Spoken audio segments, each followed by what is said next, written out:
Okay. It looks like we're all good. It looks like we're all good. She said she couldn't run your stuff. I don't know why. She said there was an issue running it. I have coffee. Okay. Yeah, so do I. Thanks. Do you want me to, do you want me to say something in this microphone?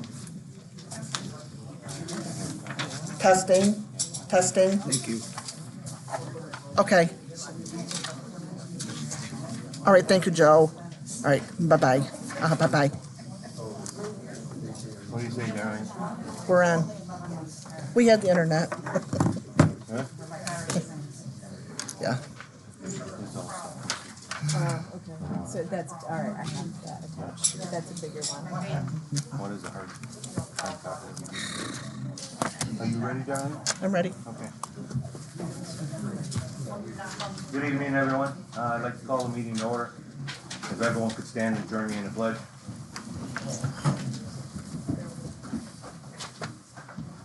I pledge allegiance to the flag of the United States of America and to the republic for which it stands, one nation, under God, indivisible, with liberty and justice for all.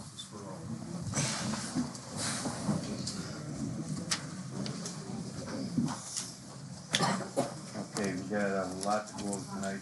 First, public forum regarding the agenda.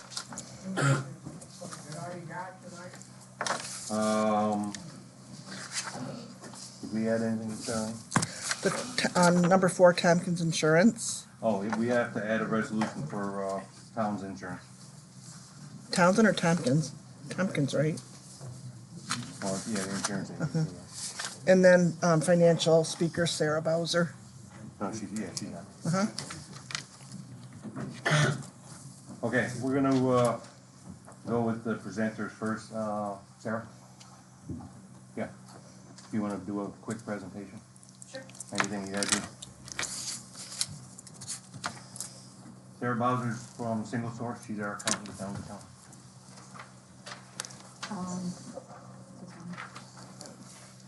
Basically, just a brief update. We got the 2024 year-end numbers from LGSS at the end of last week. I'm currently working on going through those and getting everything tied out to enter into QuickBooks. So as of the May board meeting, we'll have all of the required reports that need to happen going back to January. So bank reconciliation, supervisors reports, all of that. So working on getting all of that entered into QuickBooks and all of the reports caught up from January till now. I've been talking with Tina over the last week to make sure I understand all the reconciliations that she put together, so that we can make sure that there's consistency and flow going from 24 into 25. So tonight we have budget to actual report. I'm just continuing on with putting together our standard operating procedures for the town as far as vouchers, payroll processes, and the like. Any questions? Do you have a timeline of when you expect those procedures to be finished? We should have them together by May. For the main board meeting, I plan to meet with Beth from Water to get that all hammered out this week and next, so that I can get a better understanding of the water billing process, make sure that that is going to be accurately recorded in QuickBooks on our end, and then go from there. I have a question about your invoice, but I want me to wait until the invoices, or do you want me to ask now? So, we have 2 invoices, one for January, one for February 9th. Can you tell me that seems, it was close to $1,700, which seemed a lot, 8 plus hours of work. So I was hoping to identify the individuals and companies that needed to have the 1099s issued. It turned out that the needed information was not in Williamson Law Book, and that's when we turned it over to our tax department and our firm to process it from there. So I had time before it was turned over to the tax department to handle the actual creation of the 1099s. I had time going through the files and the records for. So you basically had to recreate the base. Yeah, so So 1099s were done for 2023, but I worked with Cassie to identify who needed 1099 for 2024. Cassie reached out to obtain the needed information for that, and then we provided the information to the tax side of our firm to create the 2024 1099s. So is it a concern for you that we may not have done the 1099s for 2020? Is that something we need to check on to be sure that? There was, I asked mine, there was, what wasn't, what was the letter we got from the state that wasn't done? 1099s were done. W-2s and, was it W-3? I think there was we got was it a letter from the federal government regarding a variance between the Yeah, W-3 variance, for yeah. 2023? Yes. The 1099s, I believe, were fine. It was sorry, what was the letter for? The federal government had a question on the W-3 that was submitted for 2023, so that would have been submitted last year prior to our firm coming on. Yeah. So I believe that we're looking into that further. When we had the question on the 1099s, we asked Sarah what it was gonna be. That's why we had two bills, because I wasn't gonna pay the first bill in January, so Margaret got back to me and explained what I was gonna want. We got a quote for one, and it turned out to be the amount you're saying. So when we couldn't find the 1099s, I contacted Miranda, and she goes, yes, all the information's in Williamson. I got ahold of Tina, and we couldn't get anything out of her. She said everything was filed last year, but we can't find it anymore. So that's why Cassie and Sarah had it. But that's just a database, wouldn't it be? Yeah, you file with the town, or in the file, somewhere in the town, in the files, Yeah, so do we have hard copies? hard copies, man. We'll have to search the vault.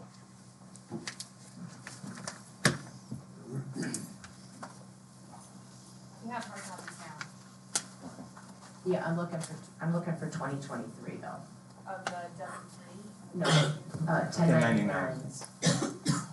I'm curious as to how, We'll search the vault. yeah, I'm just curious how we could prepare them if the information was not in Williamson. Yeah, I went through every vendor, there was not a single W-9 in Williamson. So they were all filed, and when I contacted Williamson, they said that you just put it in the information and it prints out and you mail it out, and that's it. But there was no Do information. you know roughly how many 1099s we did? I would have to go back and look at the I mean, are you spreadsheet. talking like 10 or 100? Oh, no. Not 100. It was under, I would say it was, Oh, yeah, it was not many. I can get the exact number from my spreadsheet. yeah, that's fine. I don't have my laptop with me at the moment. I just didn't know how many. Yeah, it was under 20, I believe. Okay, At least for 2024. okay. There was a note on the invoice about correction for the time clock for the highway department. Is that resolved? Did we fix the time clock for the highway department? I believe Cassie and Margaret worked on that. We adjusted it so that way. Cassie? Cassie, go up to the Come mic. here. Yeah, go up by Sarah, on the mic. So Margaret and I called EBC, and what happened was that there was a set system, so when they checked in at a certain time, it would automatically clock them back in if it was over a certain amount of period. So we checked it, and so they have an open day, so when they clock in, their very next punch is a clock out. So that is resolved. Okay, good to know. Also, Sarah, it looks like for the month of February, you have about 35 hours. Is that what you anticipate it should be? Are you kind of set in a groove now, or? Yeah, I anticipate it will hopefully go down now that we're getting a system in place. Okay. I anticipate a little bit more time as we get the water situation figured out, just making sure that we understand the water billing processes, the receiving processes. That's our last piece to really get together. And then we should begin to even out from there. Okay, thank you. Ed, you got any questions? Steve? Jeff? Thanks, Sarah.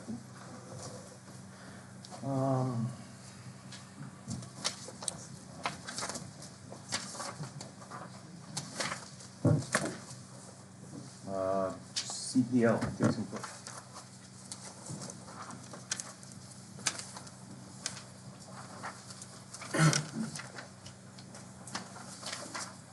Good evening. I just wanted to give an update on the status of the transition from Village of Medina Water to Royalton Water.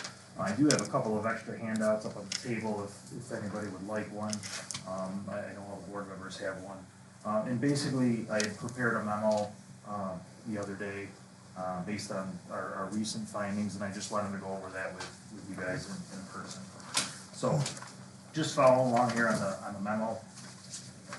And then I got a couple of attachments, one being the map and then the other being just a table of the projected hybrid water rate. So just a little background, kind of where we're at today. The town of Shelby is kind of split in half. The western half is receiving water from temporarily from the village of, from the town of Royalton through 2 feeds, one on Johnson Road, one on Freeman Road. Both of those feeds are connected to the transmission main, the 16-inch transmission main on Griswold. So one-way meter vaults at the town line, which prevents water from re-entering back into Royalton. Recently, the town water department removed the pressure reducing valve on Blair Road, which now will allow, they just put a piece of pipe in there, it will allow water to go east into the hamlet of Shelby Center. And then just on the map itself, so the areas in blue highlight are currently the areas being supplied with Royalton water. There are vaults closed, temporarily closed at Hoffman Road.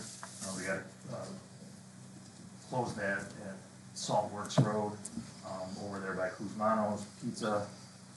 So those vaults are currently just temporarily closed and just feeding using the two feeds on Johnson and Freeman Road.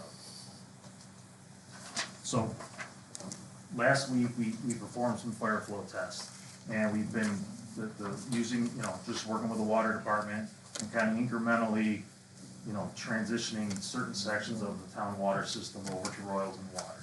So we performed three flow tests. One was on Blair Road, just west of the hamlet. There was one on Route 63 just south of the hamlet, and another one on Telegraph Road over by near the school in Middleport. So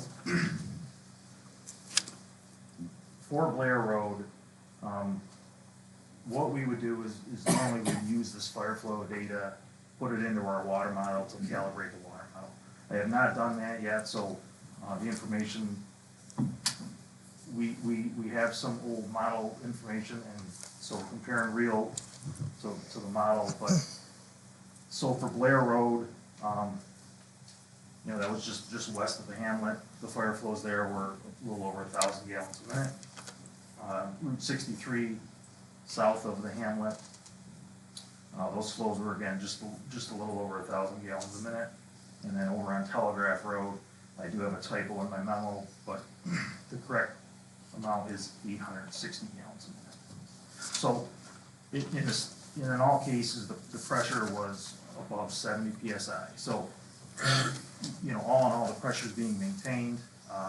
So during the fire flows, one thing we do is record the residual pressure in the system, and in all cases, there was very minimal drop, which tells me that the system is being supplied adequately.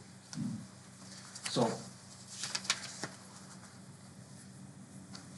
back to on the table itself. I'm sorry, on the map itself.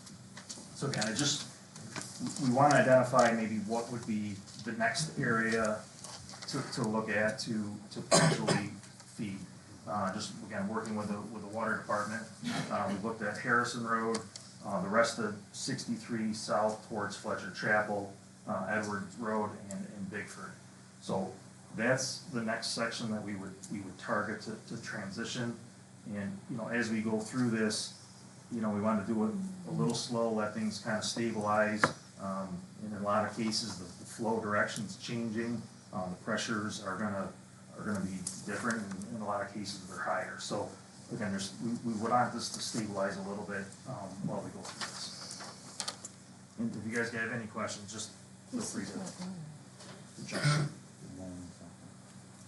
So one of the things is, you know, where do we go from here, right? What is the outcome of this, right? And it's, in my opinion, it's what the town wants, right? If the goal is to transition the entire town over to Royalton Water, that can happen. It is possible, you know, we may have to do some improvements. But right now, it's about 50%. I don't have exact numbers, but it's about 50% of the town. So potentially, there could be a hybrid water rate where, you know, you kind of blend the Royalton rate with the village rate and have a hybrid. So on the table that I provided, again, this is extensive, but I'll walk through kind of my methodology for this and kind of how I, and ultimately, the stopping point of this transition is really determined on how much do you want to spend? Do you want to spend money? Do we want to do a capital project? Do we, you know, what does the town want to do? Right now, with the exception of putting a new vault in, we've really just been turning valves.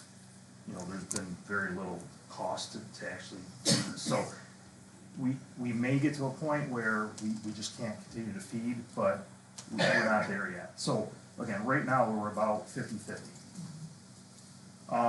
So on my table, just, and I'll go through this quickly and I won't bore you with the details, but that top table of the historic flushing and water loss, basically all I did was I just took actual water data and information that I got from the town to figure out how much is used for flushing, how much you guys purchase, and what the average person uses, and what the water loss is.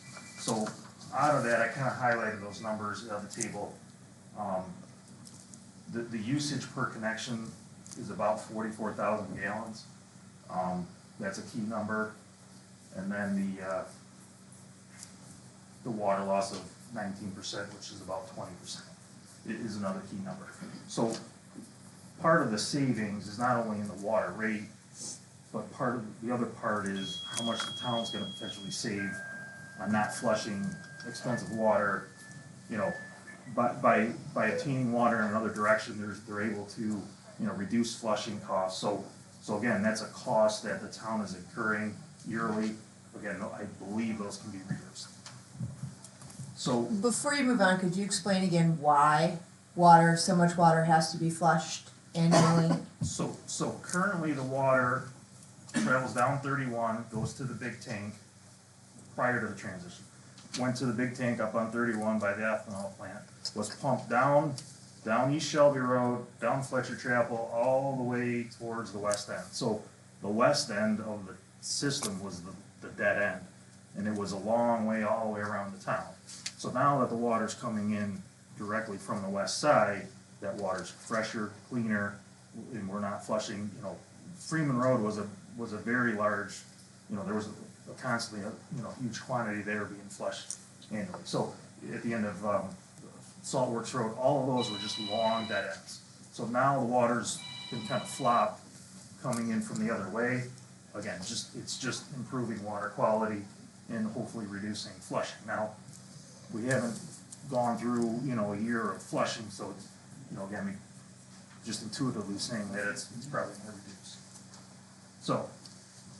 I'm sorry, can you I just missed the end of what you just said. So you're probably going to reduce the flushing volume because you don't have these long dead ends anymore, and you have, you know, at the other end you have large user with a dairy farm. So again, we're able to we don't have to run the water all the way through the system to the dead end. It's coming in a different way. Okay, thanks. So Jason, we were flushing because parts per million. So one is to maintain chlorine residual, and then the other would be, you know, THMs. If you have high THM levels, you'd want to flush it for that. So again, the town needs to maintain those chlorine residuals, you know, at a minimum level. I got a question. Is the water commingling together, Royalton and if not? So currently it's isolated. So essentially up 63. So on the map, all of 63 is being supplied through Royalton currently, and then anything not in blue is being supplied through the village. So the mainline valves are just off, I think the important thing is, and I didn't say it, it's the same exact water. Water's coming from Niagara County. It's literally the same water. There's no water source change. There's nothing. It's just coming through a different pipe. The issue is, it's not the same price, that's when, you know, it's different water, different prices. Correct. So currently, the way it is right now, about half is coming through Medina, half is coming through Royalton.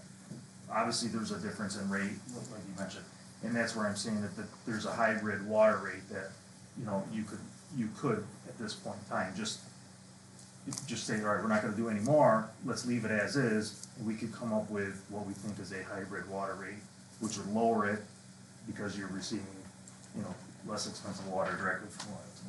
Yeah, I got another question now, if you're shutting off, you know, you're not commingling, so there's gotta be dead ends at other places that you're shutting off, wouldn't there? You would have to flush those, or no? So we did take that into account, again, without doing this for a long period of time, it's really hard to say how much it would reduce. Again, just understanding that, you know, the lengths and the distances of the previous dead ends, again, you know, that's kind of just, there's no magic way to say that it's gonna be a certain amount. Again, I think it's just gonna be reduced because, you know, things are shifting. And again, the other savings is the savings that each homeowner will receive on, you know, with a reduced rate. So again, just going through the table, you know, quickly, that the top table is really just to determine what, you know, because of the current water rate, I mean, the water rate basically decreases as you use more water. So all I did was what is the typical household using of the 44,000 gallons? So essentially, the third table down is where we would come up with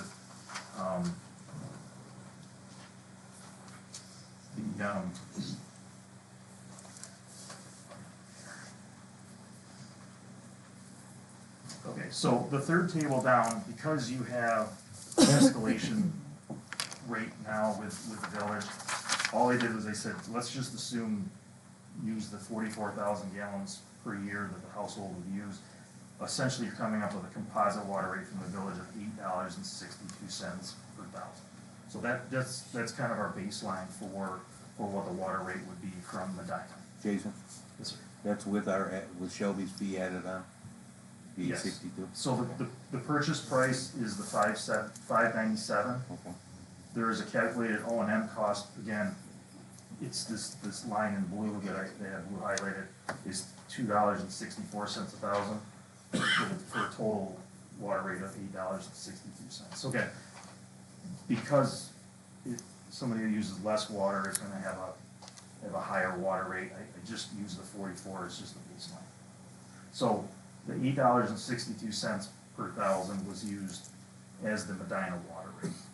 So the table at the bottom is basically, it just goes from transition, like a feeder cutter, from 100% Medina water to 100% Royalton water, and I just did it at 10%.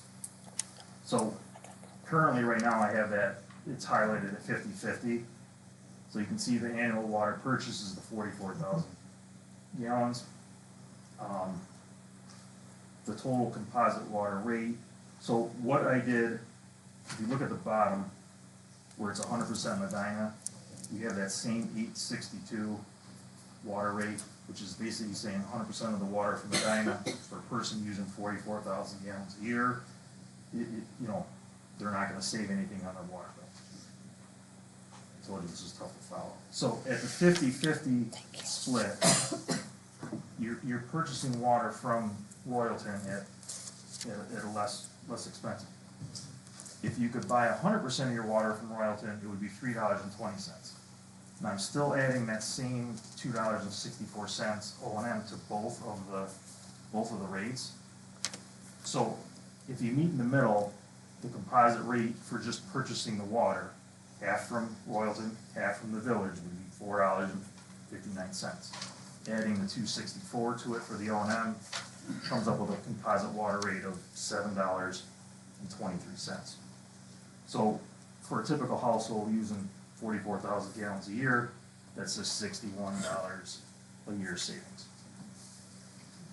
So obviously, if you use more water, you get more savings, but again, that's kind of what the typical user has used. So, again, moving forward, you know, we have identified another area to transition. We'll do some more fire flow tests and see. When we get to the point where we don't think we can do any more, we'll calibrate our water model in the computer and then look to see, you know, potentially what improvements we can make. You know, maybe there's another feed we can add on West Shelby Road. You can make the loop on Dunlop Road. You could, you know, go up Sanderson Road. So there may be some other things that you could do to potentially serve more of the town. But, I mean, at this point, you really haven't invested, you know, a whole lot of money. Now, I know there's a few farmers or gardeners, they irrigate out the hydrant. How is that gonna affect the water pressure if they use, you know, quite a bit more? So when we did our fire flows last week, you know, what happens in Royalton on the Niagara County system, those PRVs really just, if there's a drop in pressure, the PRVs are opening more, allowing more water to come into Shelby. Sorry, what's a PRV? Yeah. Pressure reducing valve. So because the transmission main water pressure at the 16-inch transmission main on Griswold Road, that's in Royalton, I don't know what the pressure is, but it's higher than what it is in Shelby. So there's special valves involved at the connection points to reduce that pressure down coming into Shelby. I see you got here the pressure, was provided with a booster pump, so it automatically comes on in Royalton. Is that in the main line, or is that on a smaller diameter? So the booster pumps would be back in, you know, in Niagara County in Lockport. So again, there are no water storage tanks in the system, so it just behaves a little differently. It just, the pumps ramp up. All the pumps do is just maintain a set pressure. If the pressure starts to drop, they'll just speed up. And the same thing, you know, similarly, the PRV valves will open to allow more water, you know, into Shelby. So the system automatically, you know, it doesn't know if it's normal demand, doesn't know if it's a fire, doesn't know. It's just maintaining a set pressure, and that's all that's happening. It's happening automatically. So when we were doing the fire flows, those valves opened, PRV valves, and the pumps automatically just, you know, ramped up to supplement that fire flow.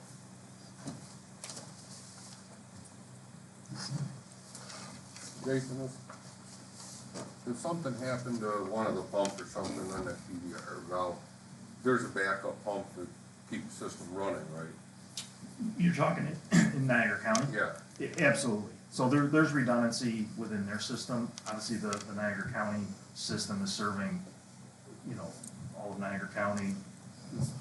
So there is redundancy in that. And again, you still, the end of, you know, at the end of this, we could still maintain the pump station on 31 and the tank and utilize that. So again, it can be a hybrid. It doesn't have to be 100% Royalton water coming, you know, again, you know, there really doesn't need to be any, you know, capital project, so to speak, if we just say, well, let's not spend $3 million or whatever it is on a project to improve it. Let's just leave it as is and open and close valves and you know, supply it as is. So, I thought I read it in here. How long? Oh, 2 to 3 months. You want this to stabilize? Yeah, and again, I mean, a lot of that is, you know, gathering data and making sure, you know, one of the big things when we transition the hamlet, you know, that's an older part of the system. You know, we're a little concerned. Again, water's flowing in a different direction. The pipes are, who knows? I don't want to, you know, you could have color discoloration or something just because the flows are coming differently. I don't think we've had any reports of that. The pressure in the hamlet increased maybe around 5 to 7 psi. We knew the pressures were gonna go up, but again, being an older system, we just wanna take it slow and, just go slow and not just keep hammering on it, but, again, we've identified that next section to be, transitioned. Which would just be basically just opening valves and closing valves and shutting it off from the village and just, keep migrating that Royalton water to the east. Can you explain the difference to me from static pressure and residual pressure? Good question. So static pressure is what, if we put a gauge on a fire hydrant or you put a gauge in your house, you can see what the pressure is in the main. For the most part, that should be pretty stable. If you have a water storage tank, you might see a 5 or a 10 pound, fluctuation with the pressure in the tank going up and down. In your situation, because you just basically have valves, PRV valves maintaining a set pressure, that static pressure is probably pretty stable, within a pound or two all the time. The residual pressure is kind of what I would say is the leftover pressure in the system when you're doing a fire flow. So, we would open a fire hydrant, and then, the next fire hydrant down, we would measure the residual pressure. So they would measure the static pressure without flowing the hydrant, open the hydrant up, and then we would read that other hydrant to see how it dropped. And in most cases, there was minimal, if any, drop, which is basically telling me that those PRVs sense that there's a drop in pressure, they open up more and just feed more water into Shelby. Is there a limit? So at some point, can you not get any more, right, those valves are opened all the way or those PRVs would open all the way and then? So eventually we'll get to the point where we can't, we couldn't go all the way to Holly, right? We can't serve that far because of just head losses in the system. There's friction in the pipe, water just can't travel that far. There's a couple things we're trying to meet. We're trying to meet a fire flow demand for fighting fires, and then we're also trying to maintain a residual pressure during the fire flow of at least 20 PSI. Now that's pretty low, but in all of our fire flow tests, we weren't anywhere near that. But I'm thinking that we may get to the point where we just can't serve, because as we start going south into the water system, Fletcher Chapel, Bigford, it's kind of the high point of the town. So as we go up in elevation, the pressure is going to go down. So think of it like a pool. As you go down in the pool, there's higher pressure. So at the north end of the town, when we did the static pressure over on Telegraph Road was 115 pounds. But then we were up near kind of just West Shelby Road north of the hamlet, and that was at 70 pounds. So again, lower elevation is going to have higher pressure, and as we go up in elevation, the pressure is going to decrease. So what's going to happen, I think, is as we start pushing more water to the east, we're going to have to watch the high spots to make sure that those pressures are going to be the critical ones during a fire flow that are going to potentially drop below 20 psi. So we can do this in the model in here. We can also confirm it by doing actual hydrant flow tests. So it sounds like we've been doing this for several months. When you start to go up the slope to Fletcher Chapel Road and over to East Shelby in the higher elevations, are you gonna test it right away as you open up them, or will you also let it go like a month? Because what if something happens during that month period and they don't have the?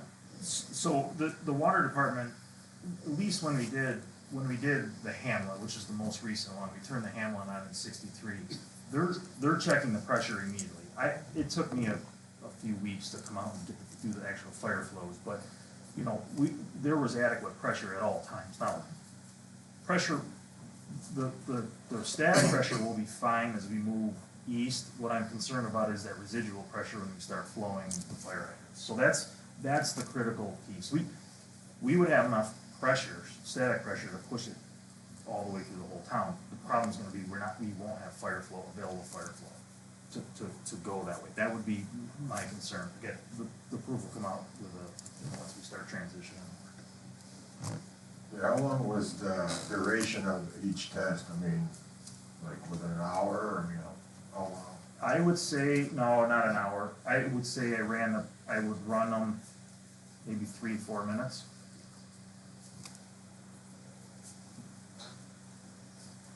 Okay, how long before you did the test, did you shut the water source off coming from the east, from the village, or from the tank? I mean, how long of a duration did you wait to do the test? So when we did our test last week, this area in blue is isolated from Medina. So the valves are closed, so we're not getting any Medina water during your test. 100% of the water is coming from the left. So how long were the valves closed? How long before you did the test were the valves closed? I mean, was it an hour or 2 hours? I think the valves have been closed for days, weeks. So it's been isolated, and again, all we're doing is pulling that water from Royalton. Again, that's what we're trying to figure out is how far east can we push that.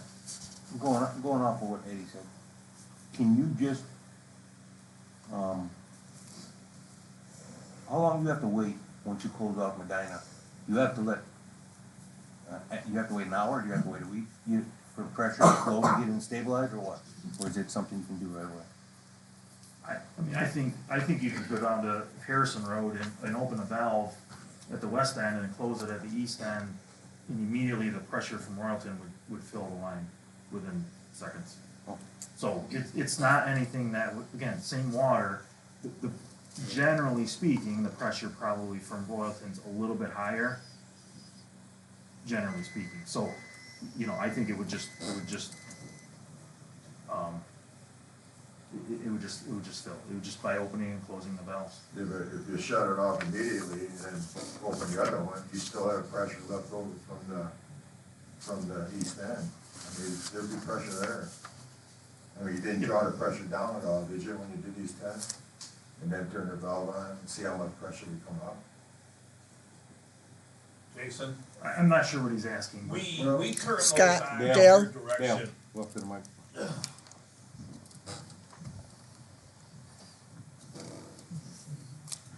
We turned these on at his direction back in May, and it was talked about to just let it settle down. May or March? Or March, jeez. I'm a year behind. Yeah, me too. So it's been like 2.5, I don't think it's been 3 weeks, sitting there. And he was a week extra getting here because of a other situation. So we let it set and let it stabilize to the point that there is no residual from Medina. There can't be when you just turn one off and turn one on. And we let it sit for a couple of weeks so you're on constant Royalton water. We don't turn them off, turn it on, and test. I think what Ed is concerned about is how do you know that what you're testing is just based on what's coming from Royalton, that there's no influence at all from what's coming from Main Medina. valves are closed. Right, and I'm just trying to Yeah, the main valves are closed. right, Ed, is that what you wanted to make sure, was that there was no influence from the? So Jason, one other thing, so when you start moving it farther, the water, will that affect the pressure at the beginning or no? It will, will that go down now because the water's going out farther?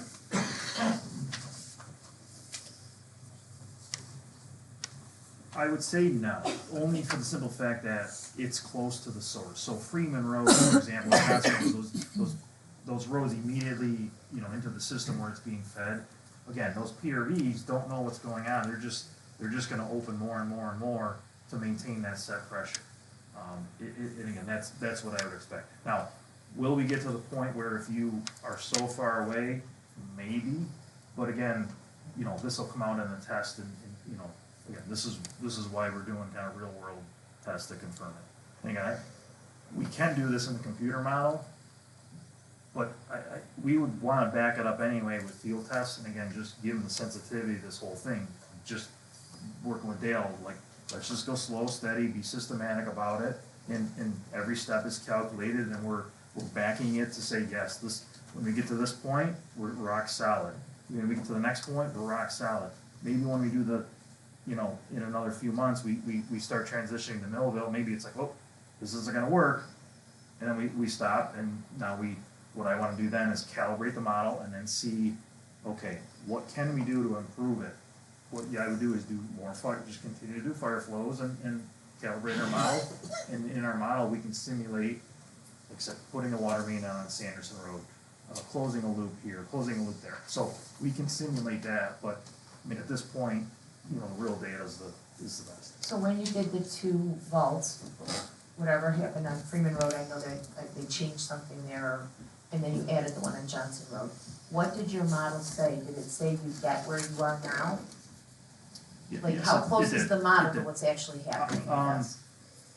Our model is, I'll say 6 months old, really, when we did the first round of tests is when we calibrated. I did not calibrate it for the ones we did last week. But based on the model, we were pretty certain that we could get to 63. So, which was confirmed last week.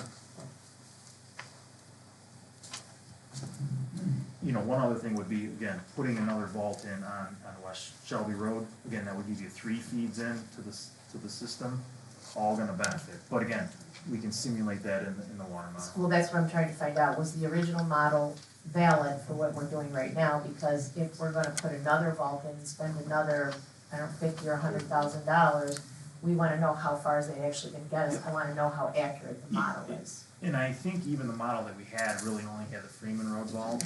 So we had this round that we did last week, now that the Johnson Road vault is open, will give us a lot more insight. Again, we can simulate what the vault would do, but the real world tests are gonna be the key. So at this point, Dale, we're leaving those all open and going to draw the water from Royalton? Yes. So at what point will we adjust the rate to the public? That was my next question to you. All right, Jason, you said your map here, all the blue. If we didn't go any farther than that, I'm going off your numbers here, would that be our new rate? So, Approximately. so when I talked to Dale, it was about 50% of the EDUs. And then we had the conversation, there could be a large user on one side or the other that would, because it should be flow-based, not the number of connections, because there could be a large user, right? So what I would want to do before, again, I use 50/50 as just kind of a ballpark. What I would want to do is actually collect some flow data, look at the meter readings, collect it for 2 or 3 months, say, okay, now we have a handle on what's coming through each meter. You know, this is coming through Royalton, this is coming through the village, and we can see what that ratio is. That's what I would base the hybrid, I'm gonna call it the hybrid water rate on that. But I think 50/50 is probably is a good start at this point. So your number here, it's $1.39 per thousand cheaper, That's correct. combined for the whole town, Yes, if so we that, didn't go any farther. so that hybrid water rate wouldn't be just the folks receiving Royalton It'd be water. everyone in the town. It's across the board, the entire town. So we're not differentiating, it's, some are just getting it through a different pipe, if you will, than the others. Same And exact water. Where does the O&M rate come from that you reference on here? So, Operation and maintenance. so you, currently you're purchasing it from Medina at $5.97 a thousand. You're, based on your current water rate, that O&M charge changes, the water purchase rate stays the same, but O&M goes up or goes down as you increase, you know, if you have more taking. So again, using the 44,000 gallons as a baseline, that's where I came up with the $2.64. It's hard to explain because it's not just a flat rate. Because it escalates, it changes for everybody. So again, I just, like I said, use that as a benchmark. So $2.64 is what the O&M charge is at 44,000 gallons. So that's basically a charge that the town just determined to put on. That would cover the flushing costs, that would cover, you know, the electricity, anything that. So if the flushing is less and the electricity is less because we're not using the tank as much, would that rate change, Scott? Yeah, I would think everything would get factored in, because the way it's set now, what's your base rate, Dale? 39, $40 a month for basic water, 4,000 gallons? Oh, I don't know, I don't do that, I think it's forty some dollars for basic. Yeah, and then after that, the next 5 or 10,000 gallons, your water rate gets cheaper. And then the next, after that, your water gets cheaper. The more water you use each, that's correct, right, Dave? So what I had currently was $37.58 for the first 4,000 gallons. After that, the next 10,000 gallons is $8.17 per thousand. After that, the next 10,000 gallons is $7.95. So it decreases, but again, nobody's really using that much water in a quarter. So, but anyway, that's kind of why. So does your model take that into effect, though, that the fact that our O&M charge changes based on the quantity of water used, is that gonna take that into effect, or are you just gonna set a basic rate and? Yeah, the water model will just determine what, if anything, we need to do to maintain fire flows, maintain pressures, and to adequately serve the public with public water. The O&M charges, that's just internal to us, that has really nothing to do with the model. Again, it could go down, I'm thinking it goes down because you're gonna be dumping hopefully less water on the ground with the flushing. And again, I had estimated, again, if you had reduced the flushing in half, again, you still gotta buy the water, you're buying the water, whether it's from Royalton or from Yeah. Medina, you know, you could save thousands of dollars, several $1,000s a year just in that alone. I think where I'm going is, who's gonna calculate that, an actual rate for us? Is that something you're doing? Or is the town, because again, if we're gonna if it's gonna have a gradual scale based on quantity used, and if we're now flushing less and our electric is less, is that all gonna be factored in? Is that you that does it, or is that the town that has to do that? I can assist, again, this table was really just an exercise to kind of a what if. Yeah. Me personally, I would probably give myself a little cushion in case, you know, demands change and flow changes and users come on, you know, again, just looking at that. And again, time to time, I would look at those meter readings and compare, is it still 50-50 or is it 60-40?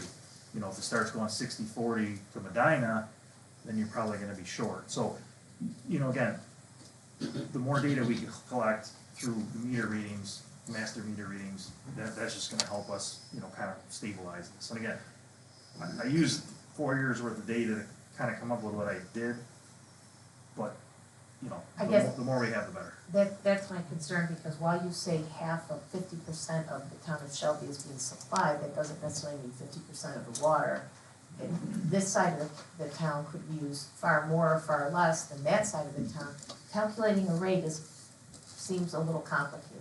You agree 100%. Again, just talking to Dave, he said it was about half of the users, right?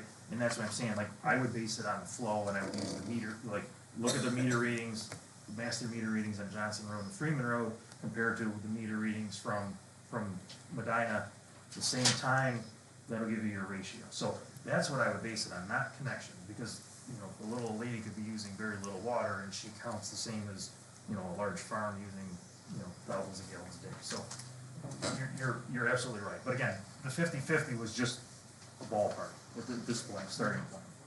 So the O&M is what the town is charging for operating the maintenance, pretty much, that way? Yes, yep.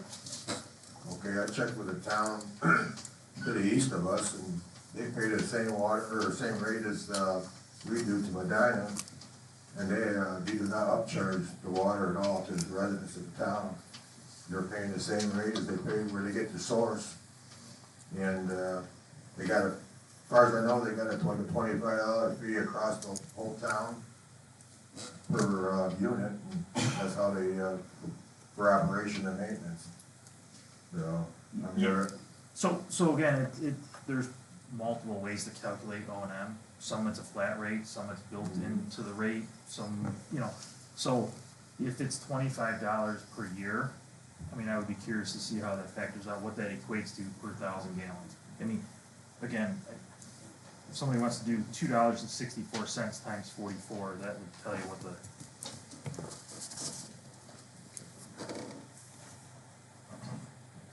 Well, I think that should be factored in, take a look at that, doing it that way also. again, all I did was I just used the current water rates for Shelby. Again, if we're talking to modifying them, then, I mean, that's another discussion.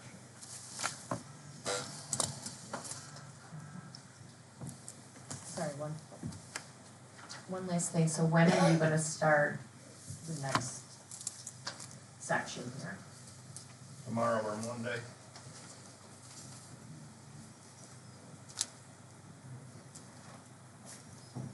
And when are we gonna adjust the water rates for the, ones that get more open water right now? Are we gonna do that right away, or are we gonna wait till all the testing's done? It's entirely up to the board. What do you recommend?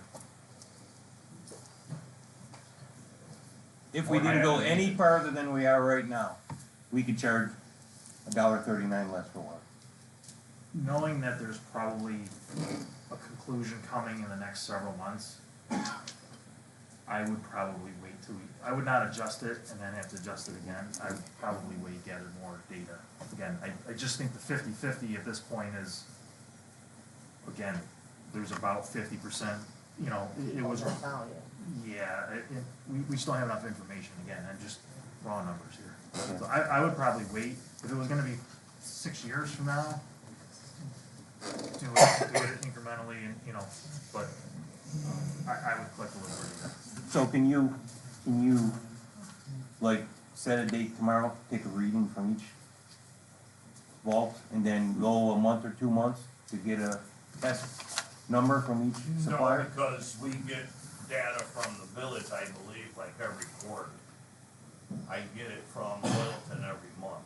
Couldn't you get it from Jason? I Talk to could Jason, ask. see if he could do that? I can ask. Work something out, if we can do it. I mean, that way we have our test time frame, or like Jason said, it's not by 50%, it's by usage, and then we can adjust the rate and give everyone a break on water. Does that sound like a feasible? Does that sound? Dale, if you could get me any water meter data from the village and Royalton would help. Does that sound good to you? Take a flow on what we're actually using? It makes me nervous to start making that calculation Look, without more data. well, no, that's what I agree. I mean, in the data that we have so far is honestly skewed because you recently just transitioned the hamlet. So before, 3 weeks ago, it was on Medina water. So, that meter reading is gonna be inclusive of still supplying, Shelby Center. Well, and also we haven't hit the summer yet. We've got a lot of farmers that I'm assuming they water, the fruit farmers, and if the cattle farmers I'm hearing a lot that there's water that goes out a lot to them. It's gonna be a big skew, and I don't know the setup of who's on that side and who's on this side of 63, so I'd be curious to know what the difference in usage is in those areas, and that could make a big difference. And the last thing we wanna do is change a water rate and find out we're underwater in an area where we already have some problems. More data. We just need more data and more flow data. So, the more Dale can give to me, we can, I can just crunch more numbers and again, I have the spreadsheets all set up here, so it's really nothing to. So your recommendation here, 2 to 3 months, so July, August? I would, yeah, let's see where we are at that time and then, kind of go from there. Again, I understand we can save, the customers, but like you said, I would hate to lower it and all of a sudden, we gotta go back up 50 cents because we overestimated. Yeah, midsummer, July, August, yeah, it would be good, I mean, that's a big usage. And like I said before, I would be a little conservative. If you think it's 50-50, maybe you just assume 40% is gonna be supplied by Royalton, just to give yourself a little cushion there. But let's see where the data shows. Well, I think the hard part is mixing water. If you're having it all from one place or the other, we don't have these concerns. Where having two different water supplies creates a challenge to come up with a rate. not the most complicated I've ever seen, but you know, I'm gonna hold you to that. it can't be any more complicated than this table, right? Ed, you got anything else? Linda? Steve? Ryan, Jeff? Kathy? I'm good. Thanks, Jason. You guys need a couple minutes to set up, Newly? Okay.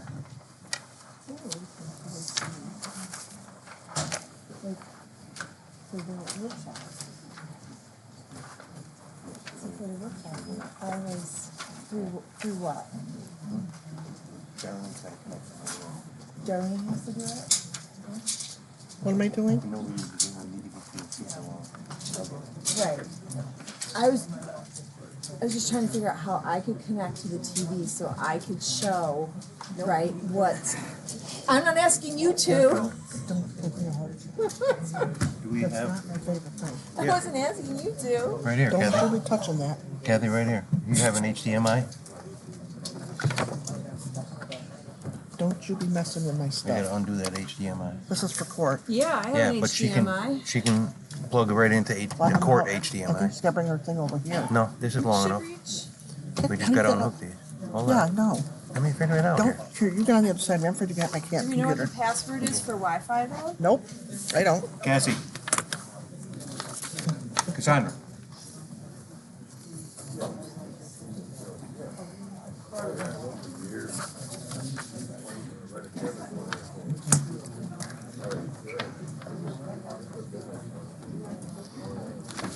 Give Kathy the password for the employee password. I'll do it like this and I'll leave them up. Can you? What do you think? No, so the audience can, so the audience can see it also. Yeah. Now we gotta put that on court. No, we shouldn't have to, right? No. We turn the TVs on? Let's see if this works. How do you do that? Okay, Yeah, stop turn if on you're not TV. gonna do anything. And then you gotta wait a minute. Those things will come giving us to get started. Oh my god, I can't read that. And then you got your No, other I one just on. meant it's 3MP L0 Y. Number or pound. okay. Now, there's a blue, okay, in that black thing, there's a blue button. Yeah. You gotta look, cause I can't. Yeah. You see, like there's a black button. Yeah. It's on town, or it was at least. Okay, so if it's on town, leave it on town. When you click it again, it goes to court. Now click it again, it goes to town. Here, I'll look. No, we don't want it on town, we want it on court. Oh. She's hooked into the court. All right, I then wanna click, hook up to those TVs. Yeah. all right, then here, Scott, Cassie, you put push it it, on court. put it on court. Yeah. Okay. And then you hit that button. Sorry, I apologize, I didn't think of this before Jason. Okay, now click thing down. Should be HDMI 1, right? I really am. I thought about it while he was speaking. I'm like, maybe I can have my computer Oh, you know what? We might have got to I know, redo but I that wanna again. log in first. It's telling you to plug and play. Ah. Yeah, it's telling. Plugged in yet. If we weren't on She's camera, not I'd be plugged like, in yet. Oh, She's logging in before she plugs in. right, I wanna log in before I plug in. oh, well then, now you tell us. Give her a second. That's why she just said she's not logged in. That's why I said, no. Yes, yeah, stay up here. Give her the- You know, my clean Well, it. shit has it. Oh, okay. And I gave it to him, so if any of the board members needed it, he had it. Nothing's connected, so, okay. Okay.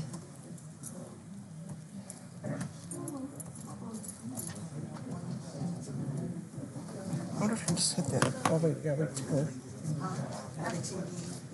No, I'm going to ask her. 2002. She gave me the password for 002. Hold on. Okay. And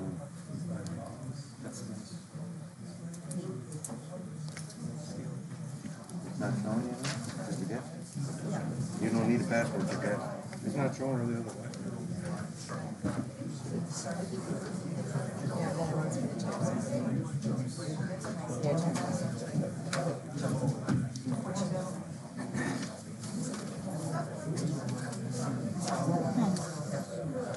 Do you need the Wi-Fi off of this, or you can computer won't pick up the Wi-Fi? My computer, Yeah, see? This, Your computer will pick down there, you gotta click on it, the far one over, so it says like HDMI. Okay, I think that's one. One has to be computer, one has to be HDMI, and I think one is. It's only showing guest in here. Then this should turn on. No, it's showing guest. I'm not seeing the other one. well, the first step is to get to log in without having to go through Mine is showing too. my system. Because you're showing to which your is a phone, pain. your Wi-Fi. Scroll down from the top. Which one, Cassie? 002. Mine says guest connected. And this is the passcode for it? Yep. 3. Yeah, hers is showing 02. So I don't have the password though. Does, for me, 0.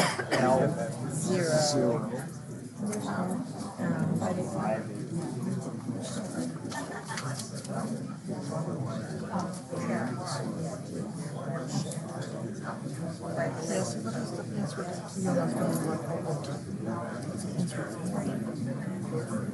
This is for employee cell phones.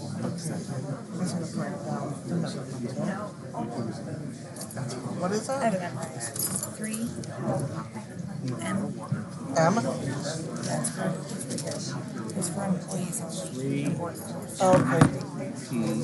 Everybody else. It's all lowercase? Yep. Oh, I don't know if it's down or if it just doesn't have the juice to connect in here. pound. Because see, I got no bars for that. I have, Alright, so 3 bars for that one. E-M-P-L-O. Pound. Oh my God. Okay, remember that's 0. That's why. Oh wait, let's That's try why I it put again, a because zero now I have down a there. bar. I doubled the thing Decided across. to change its mind. Because if I zero, Jeff. 3 M so it's 3. P L 0 Y. Oh. Oh.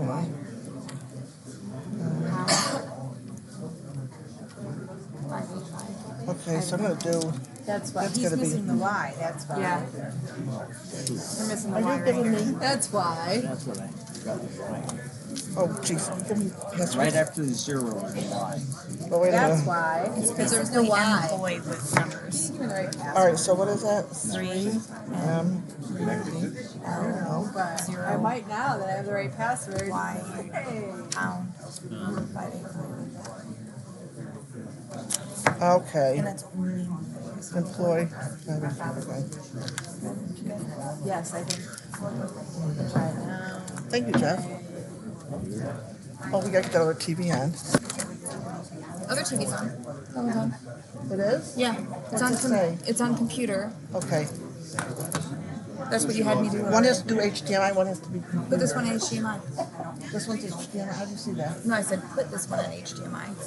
I think the first one has to be on HDMI. I thought that's what you put it on. Oh, this one is. Yeah, it has to be. And then the other one's Yeah, and the computer. other one's computer. Okay. Yeah, you're correct. You want me to hit the button? Oh no, she's not ready yet. Yeah, no. We didn't turn it on yet, Kathy. Huh? All right. So now wait a minute. Yes, I am. Okay. Yes, she's on now. I don't think we need to hit it now. I think we're No, okay. we're good. Okay, I'm good.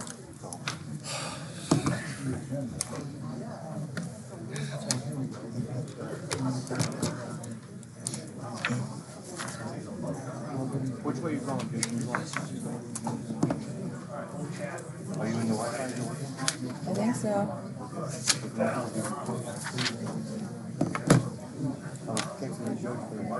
No, I think I'm. Yeah, it's a computer.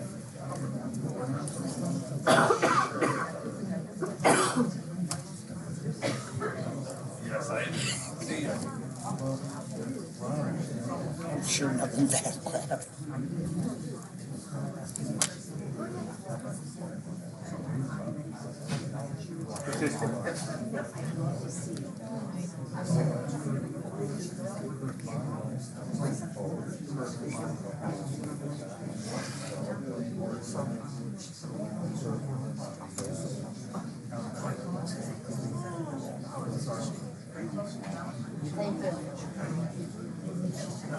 So my grandson. Yeah, I thought they were supposed to make it Student better. of the month. My granddaughter got that last month. Did- Yeah. Was she in the hub? Or did it go in the hub? So, Yeah, because that's, when I talked to my daughter, she said it goes in the hub. Well, let's see if I save Maybe it they in should- the stuff to my hard drive. That's right. Not sure that I did.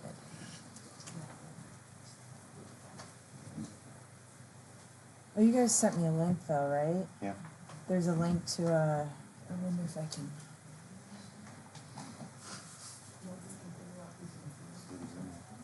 Right, I wanna do that while it's not,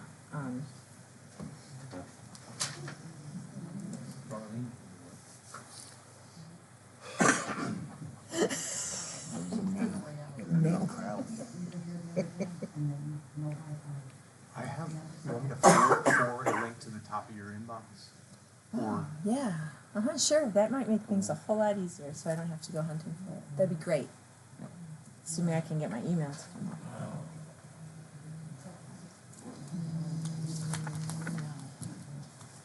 I was hoping tonight was gonna be at 15 minutes.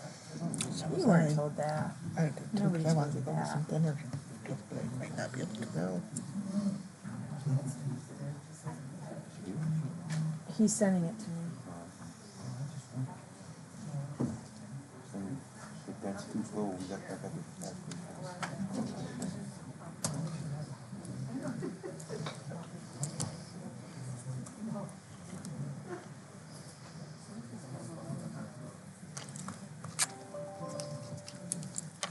I wanna turn it off, so that'd be annoying.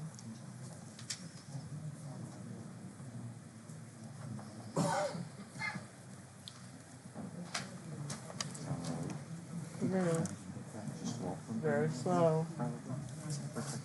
Tell CHPC they didn't do a very good job of fixing it.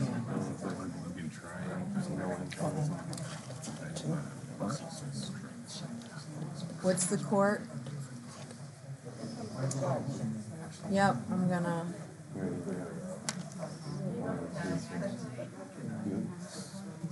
The one you gave me? it's the second. The second one. Guest.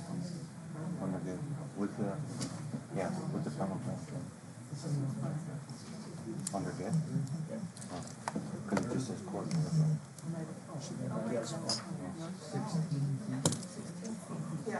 Which guest?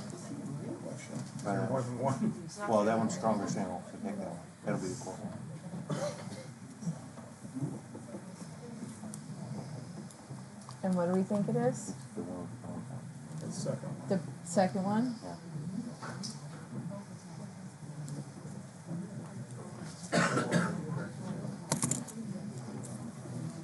That is it just for the court, or is that for the whole bill? I think it's for us. I don't know. We'd have to ask Joe. No, that's just the court one. Yeah. But there's our Wi-Fi that installed should be working in there. And it's real It's slow. not. Call him. He just brought it on our phone number, Jess.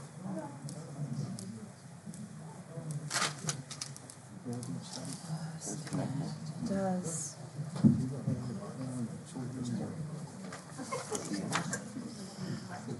Huh? So it's connecting. Oh, I was asking. I don't know what the guess is. If you had a different plug, I could run it from my phone. While we're waiting, can I look at your?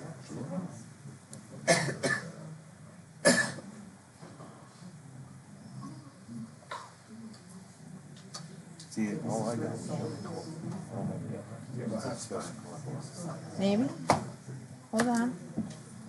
Karen Jones hasn't No internet. like a year. She Why is there no internet? solar panels. What was it? I don't know. Is that a capital W? Is that a capital W? She likes to do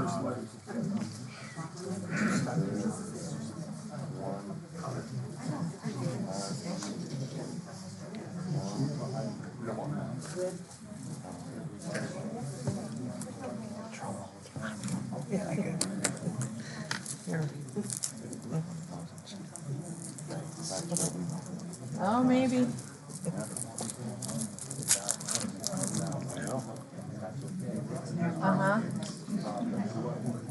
I don't know. I don't know what I did. Something worked. Sure is. It's fine. It'll let me continue. It just wants to be its own little self. What would you like me to bring up? What plan do you have? Which one do you want brought up? What should I bring up? There's two emails.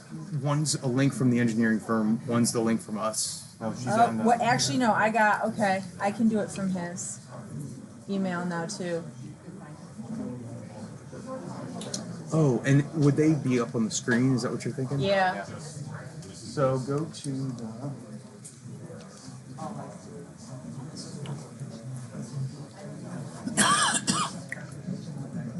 Would you like me to scroll right to it? I can scroll right to it. It's gonna be the biggest thing.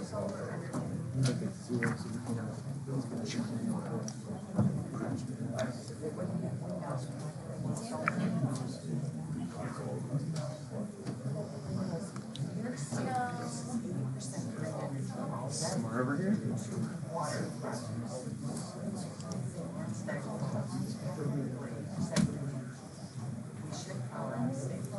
Right. Yes, everyone needed a break anyway.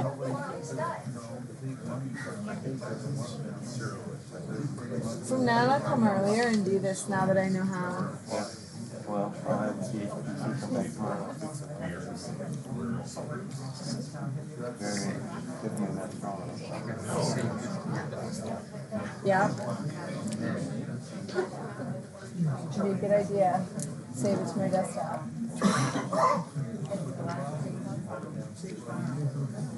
Yep. I'm sorry, I'm trying to make things better. What?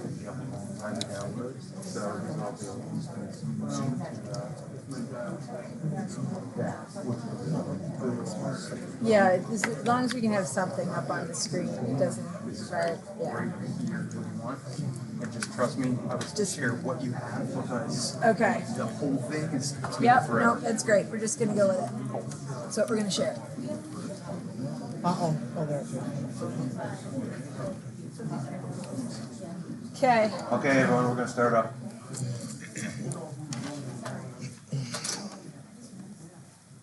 All right, can you hear me okay, everybody? Yeah. Great. Thanks everyone for your time. My name is Dave Strong. I'm with New Leaf Energy. I'm also here with my colleague Matt McCrell from Erdman Anthony. I'll go through just a couple of the basics of what we have submitted to the town and we'll present here today. And then I'll hand it off to Matt and he'll walk through some of the specifics. Basically, we have two projects here. They're each about 20-acre solar projects, both proposed on the west side of South Gravel Road. So if you're to come down 31 and head south on Gravel, they are on the left side, about a quarter mile from the intersection. And they are solar projects. We lease the property from the landowners. Each project is roughly 700 to 800 feet from the road, so they're quite far back from the road. The electricity from these projects goes into the distribution grid and is actually now going to be sent into a national grid program called HEAP, H-E-A-P, Heating and Energy Assistance Program. And the electricity is only folks that are qualified for, I think it's under median income in New York State are qualified to get energy assistance. And so this electricity goes into that program. And that program discounts the electricity to 14% off of the retail rate. So that's just generally where the electricity goes for a project like this. The other important thing to know is that there are taxes from the project that go to the three taxing jurisdictions. So there's the county, there's the school, and there's the town. So that all three entities will receive tax revenue from the projects. That's all governed by a state law called RPTL 487, and we haven't officially begun that process yet, but that's just for everyone's knowledge, there are taxes involved. And those are the main points. The only other thing I'd say is this is the beginning of the permitting process. We just submitted the application. Typically, depending on how the town and the planning board will handle things, this can be a multiple month process. So I expect between 4 to 6 months of permitting typically. Once that happens, what we do as a company, New Leaf Energy, is we're developers, we're solar developers. There are other companies that actually own and operate projects like this for, the 20, 30 years that a solar project operates. So New Leaf Energy, our business model, what we do and what we've been doing for quite a long time around the country and in New York State, is we get permits, we get the electrical interconnection. Sometimes we go and help get building permits, but then somebody else builds the project. And so that's typically once the project is built and the electricity starts to flow, that's when we step back from the project and a new owner actually takes on the project and owns it and operates it. But everything we do with the town, all of the tax agreements, none of that changes just because New Leaf Energy actually only develops the project, nothing changes. So any operator or owner of a solar facility for the 25+ year life of the facility is obligated to follow every condition and every requirement that the town or the utility or any other jurisdiction puts on the project. So I just wanted to start with that. Those are the basics. Again, thank you for your time, and we'll try to keep it brief. Matt McCrell from Erdman Anthony, and he'll discuss the 2 projects and a little bit more about the details of the zoning and the permitting process. Thank you.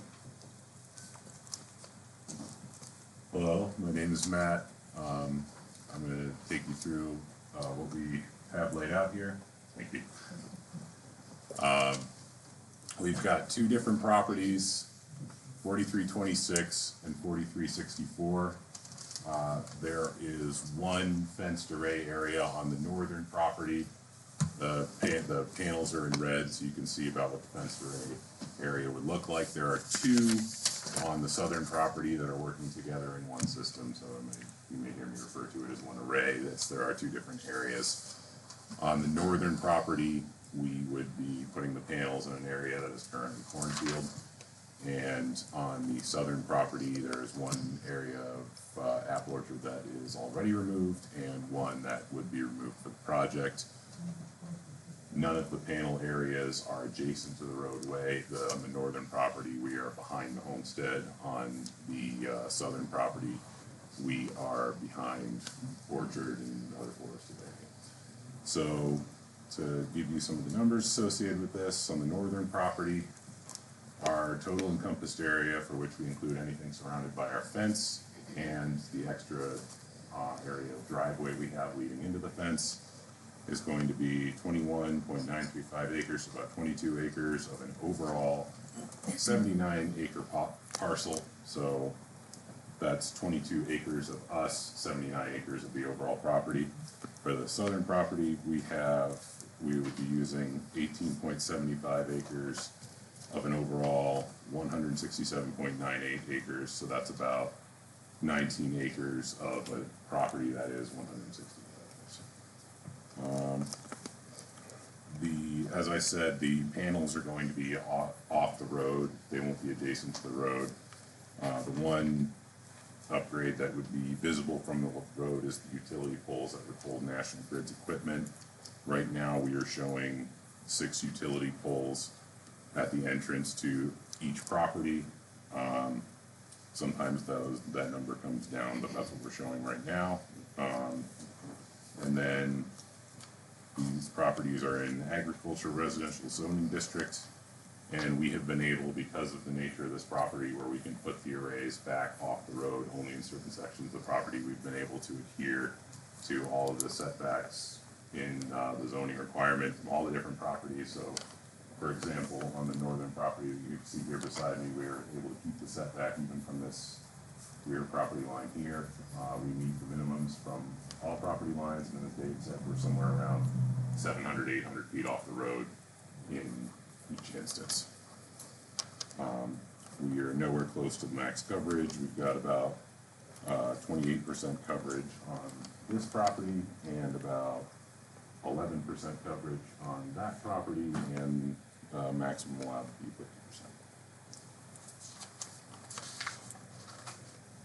50%. And I've had the question on the side, I know there's some concern about with any green tech project about battery storage. We are not proposing any battery storage on this site.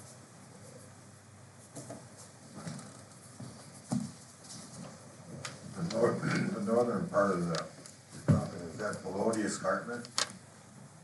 I believe the escarpment runs,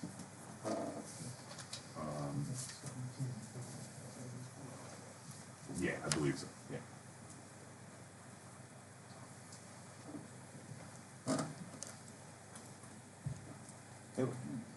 I'm sorry, you said it's above, it's below the escarpment or above? Is that what you asked? Yeah, below.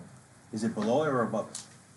I'm not Yeah, familiar with this part of behind town. Your question was, is the northern site below the escarpment? Answer's yes. Yeah.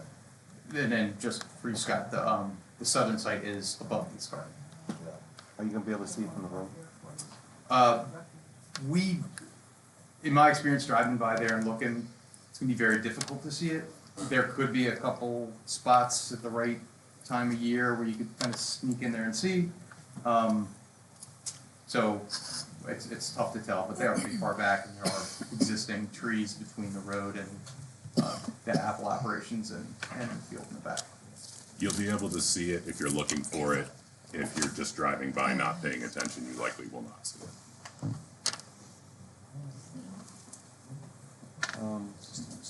Hold on a minute.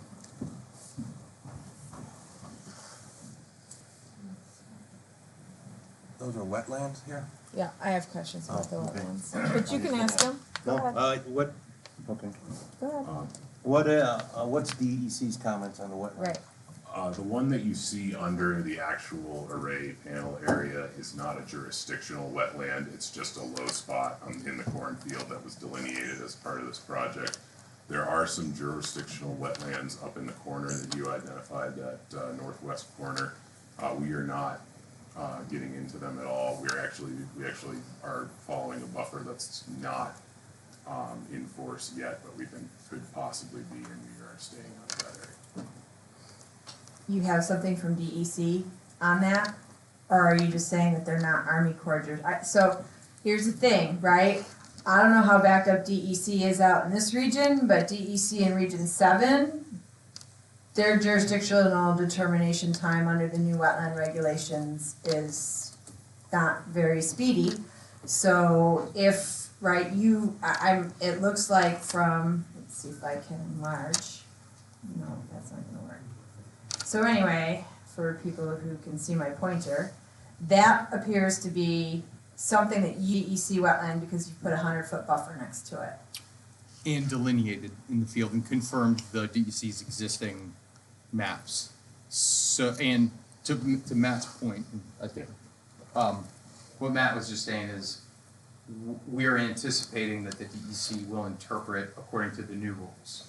So we have designed this conservatively, assuming the DEC is gonna give us a hard time, as usual.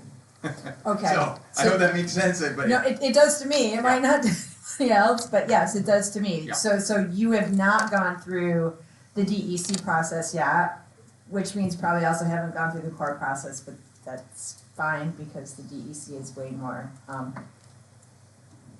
lengthy at this point. And then, so you're also assuming that they're not going to take jurisdiction of the wet area in the farm field that you were referring to because it's part of a farm field? Yes. Okay. And one more clarifying point, the process, we are going through the process currently with the DEC. So we have begun that process, and as I understand it, and this is where my colleague would be, actually, you don't know the two paths for wetlands, do you? Do you know them in detail? There are two paths, one is harder and longer, and we are going through the shorter one because of the less impactful nature. So we do expect it to be a little quicker, but we'll believe it when we see it with the DEC. Right. Okay. Thank you for the question.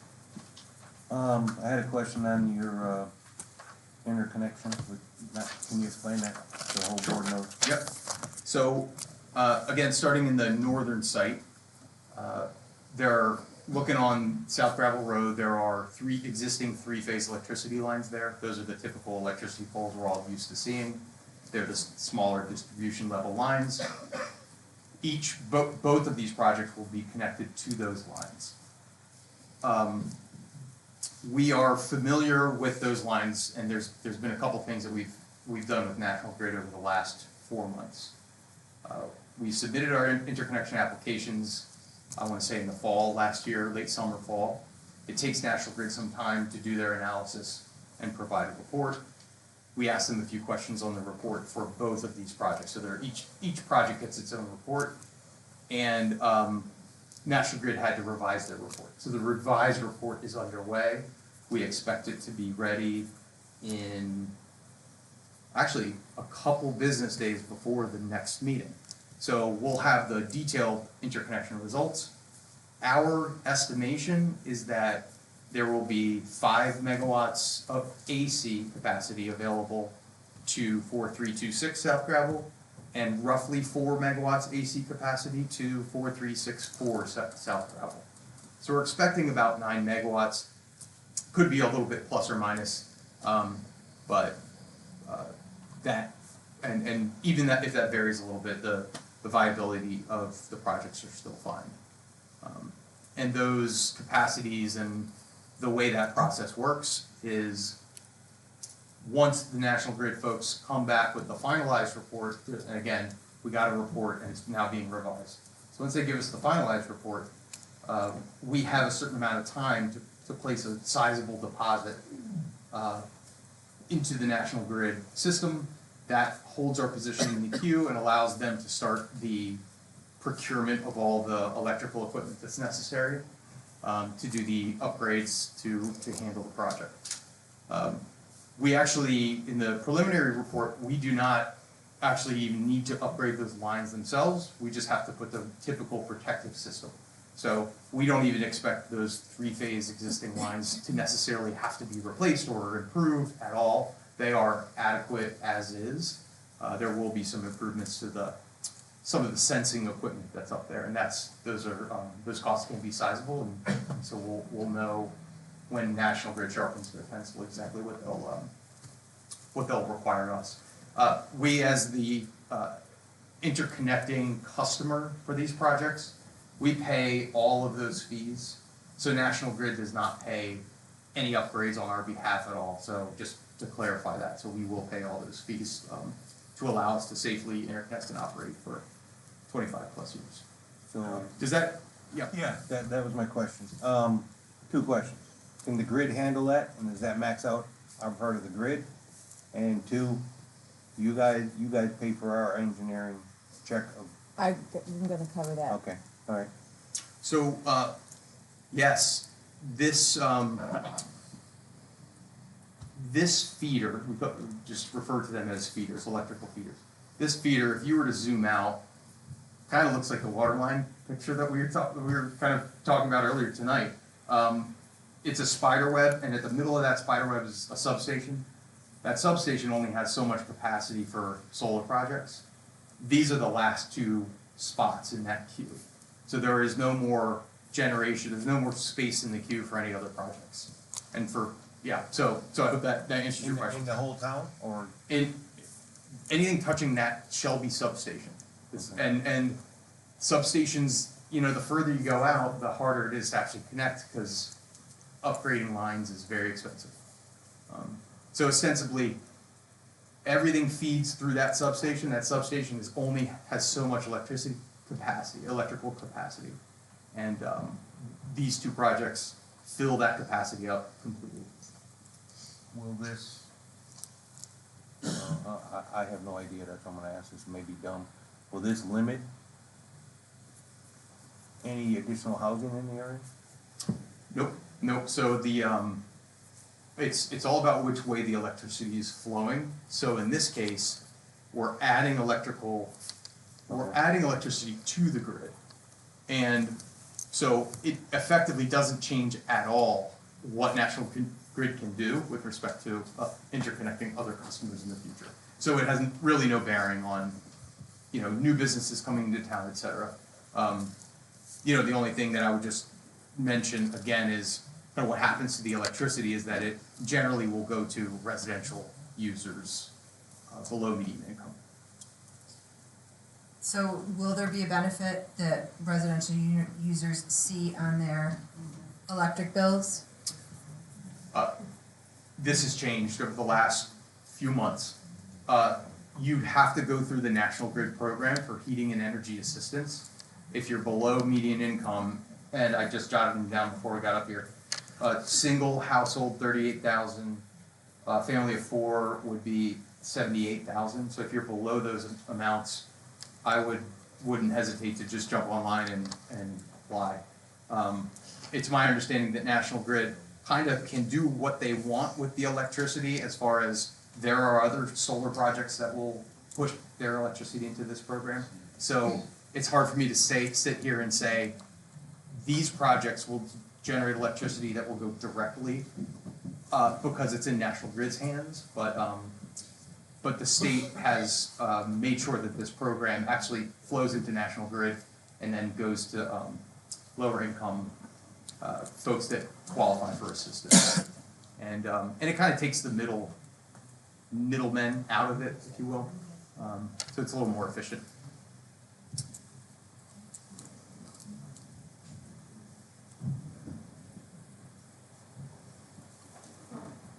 Now, where's the substation you're gonna be hooking up to? Is that the one on Bates Road? Yeah, it's just, I know it geographically, like it's just northeast of here. Yeah. Yeah, right by ethanol plant there. That's one.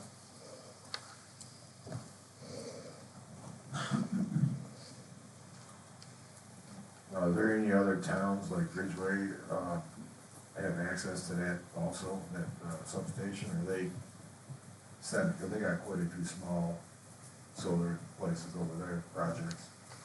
There are some other substations in the region. I don't know Ridgeway's boundaries and what substations feed it off the top of my head.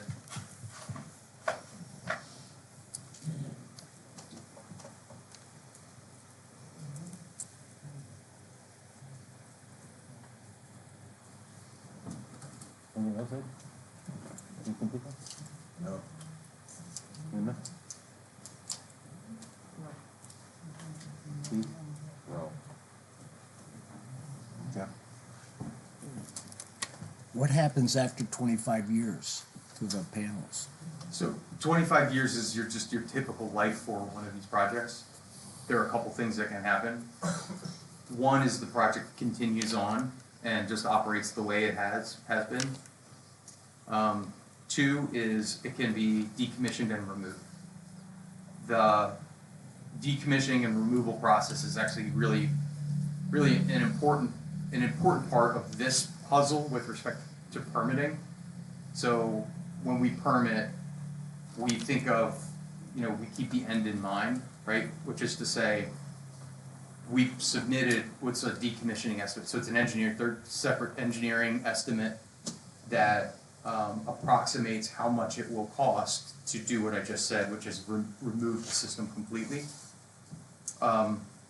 Then, as is typical in the industry these days, we provide a bond, a decommissioning bond, which is essentially an insurance policy.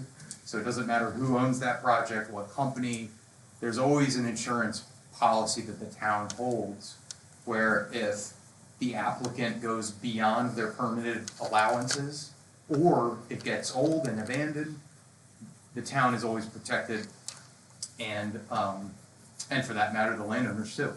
And a third party could come in, remove the system, and draw down the funds that are afforded via the bond.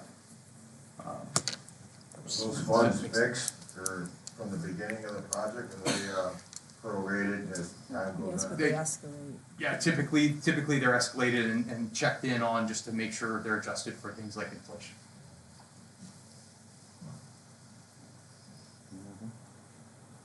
I do answer if anybody else is done. Go ahead. So as the applicant has stated, this is gonna be a couple-month review process. So there are a couple of resolutions on for the town board to take sort of those initial actions tonight. At some point, there will also be a public hearing, at which you will all be invited to speak on the project. One of the things that is not on the agenda that I am going to ask the town to also consider is a resolution to authorize the supervisor to sign an escrow agreement with the applicant, pursuant to which the applicant will agree to pay all legal and engineering fees associated with the review of the project, and then a resolution to seek proposals from an engineering firm to assist the town with its review of this project. So those two resolutions in addition to the two that are on the agenda to start the seeker process and to make the referrals out to the various planning boards.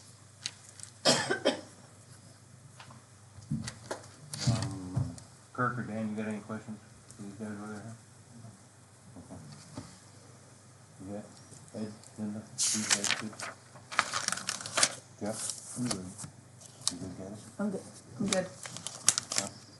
Thank you, guys. Karen, yes, go ahead. I just wanted to know, are we gonna be allowed to ask questions before you vote on that resolution? Not on the resolutions tonight because they're just the initiating resolutions. There'll be a public hearing at which time you will be able to speak before the project ever gets approved. These are really just the initial steps. I wanted to speak about this exact resolution, and you skipped it. You said you were gonna come back to it says public forum regarding agenda items only. We are voting on that resolution yet, Karen, so yeah, we can, you'll still do that, right? What? Do the public forum on agenda items only, yes, once they're done, yes, yes. I did it, we did it at the beginning, you didn't say anything, so, but I will ask it again. Yeah. I don't know the. Public forum regarding agenda items, I did, and he asked me if there were other, yes, the insurance one. That was at the beginning after the pledge. No, you said we're gonna let them present first. Just, We'll open it up again. So you're not gonna vote on number 3, correct? And number.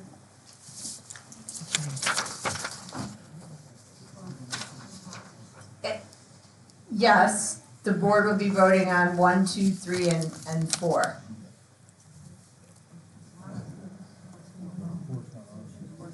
Four was the Tompkins insurance that was added.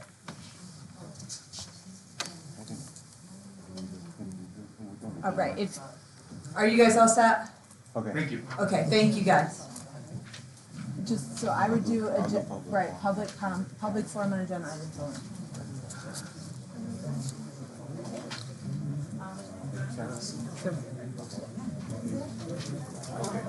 All right. All right. I'll reopen it up for public forum regarding agenda items. Speak. Town and county planning boards. I am here tonight to respectfully request that you refrain from doing so. The town and county planning boards are not elected by the residents, they are appointed. We have seen before what happens when the town board and the residents are chasing an issue, essentially building the plane while we're flying it, while the seeker is being completed. I am asking that you please get in front of this issue and not behind it. Before handing it off to the planning boards to rubber stamp, the town should have their own rules in place, especially in terms of decommissioning plans, as well as of the solar panels. Height, sound, and light limitations should also be part of that plan, and migration protection. The gentleman presenting tonight from New Leaf explained that they are responsible for permitting, electrical, and so forth. Once approved, someone else builds, owns, and operates that. And that company must follow, and I quote, every condition the town puts on the project. This is what you do not yet have. Conditions. A plan of your own before you give it to the planning board to let them approve it. And this takes time for the town board members to listen to their constituents about our concerns. A public forum with advance notice of that forum before, again, even handing it off to the planning boards is prudent. And I thank you for your time on this. Thank you. I'll wait till we get to it. I'll wait till we get to it, it's fine. All right, anyone else? Okay, highway report. You have to, you only go to flowers, so these people don't know, I'm sorry to do that.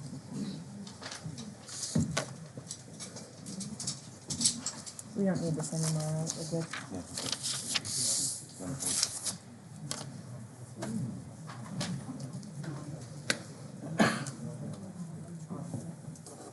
Hey Jim, you turn the lights back on? Yeah.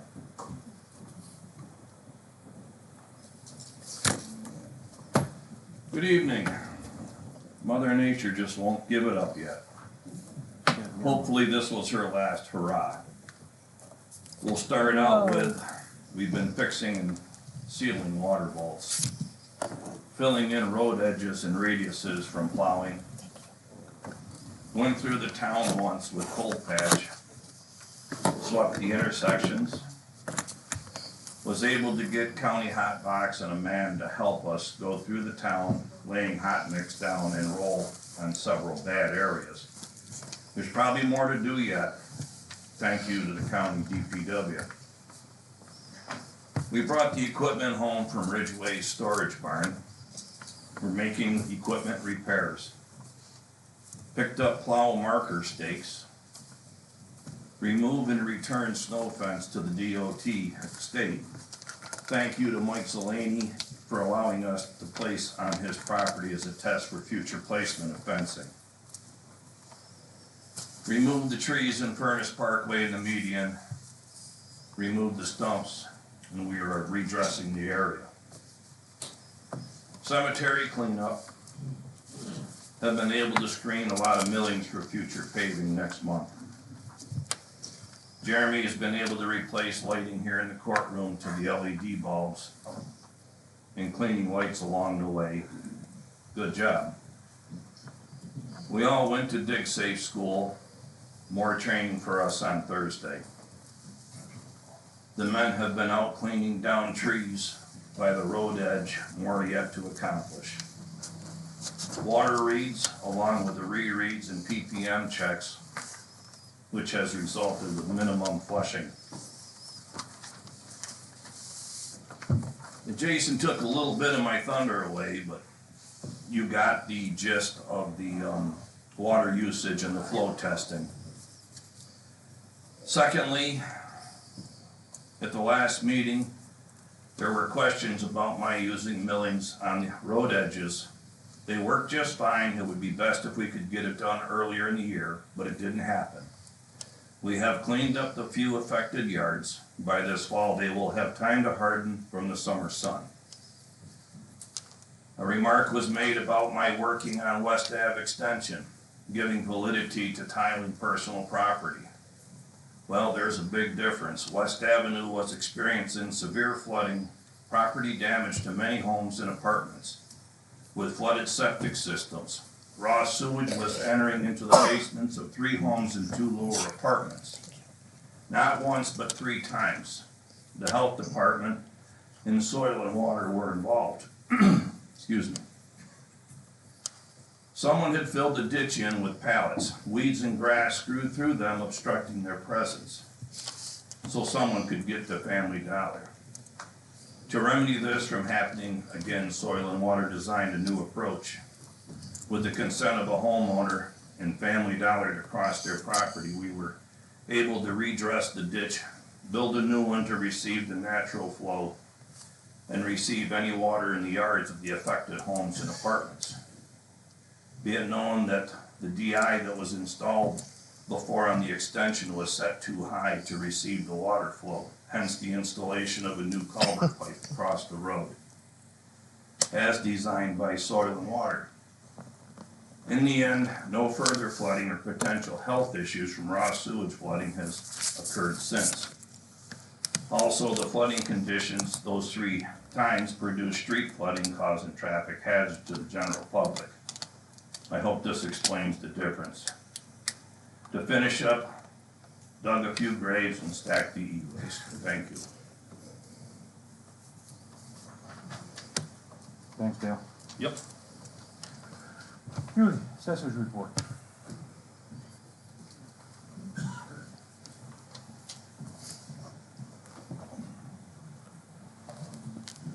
Good evening. In the past month, Town of Shelby has had 2 houses that have sold. 7 houses went on the market, all over assessed value. 3 of those are already pending within 1 month, 2 in the village and 1 outside. This past month, I applied all exemptions and building permits. I have met with 9 residents regarding their assessments, and the tentative roll will be posted in May. Well, May 1st. Any questions? Thank you. Mr. Mayo? Kurt?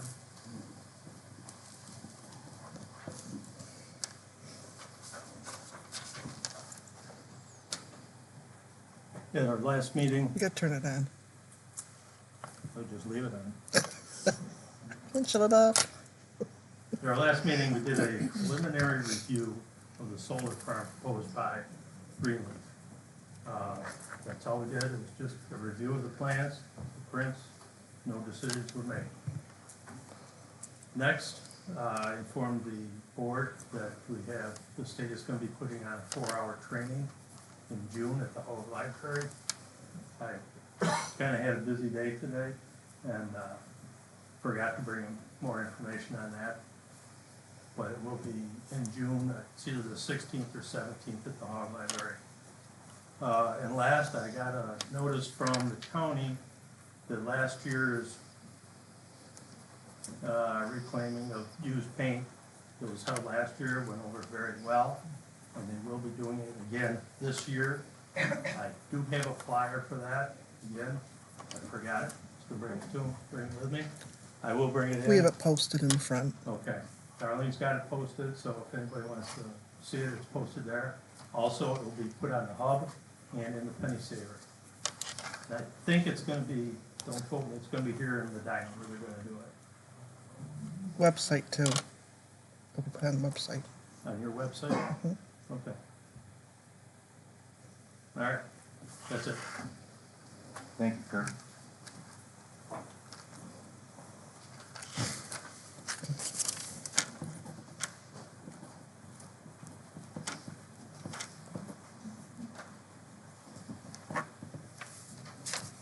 Code enforcement report, back in the office, March 31st, after several weeks of vacation. This year so far, I've issued 4 building permits. Typically it's a little slow this time of year. But I have 1 demo permit, 1 pole barn storage, 1 new single-family dwelling on Shelby Basin Road due to a house fire, they're replacing the house. On a good news note, I issued a building permit to Western New York Energy for a 5,000 square foot, $1.5 million office addition. I think that's really good news for not only Western New York Energy, but for the town of Shelby. I sent 3 violation letters, 1 for unlicensed vehicles, 1 for rubbish and garbage, and 1 for I condemned a structure. I also received the application from New Leaf Energy, special use permit, site plan review, and the application for a utility grade solar at 4326 and 4364 South Gravel Road. Received the appropriate fees, gave them to the clerk for deposit, and forwarded the application to Supervisor Wangowitz. That's my report. Thank you, Dan. You guys have questions for Dan? No? Okay. All right, resolutions. Resolution to approve town clerk report for March. Is there a motion? So moved. Second? Second. Any discussion? All in favor, say aye. Aye.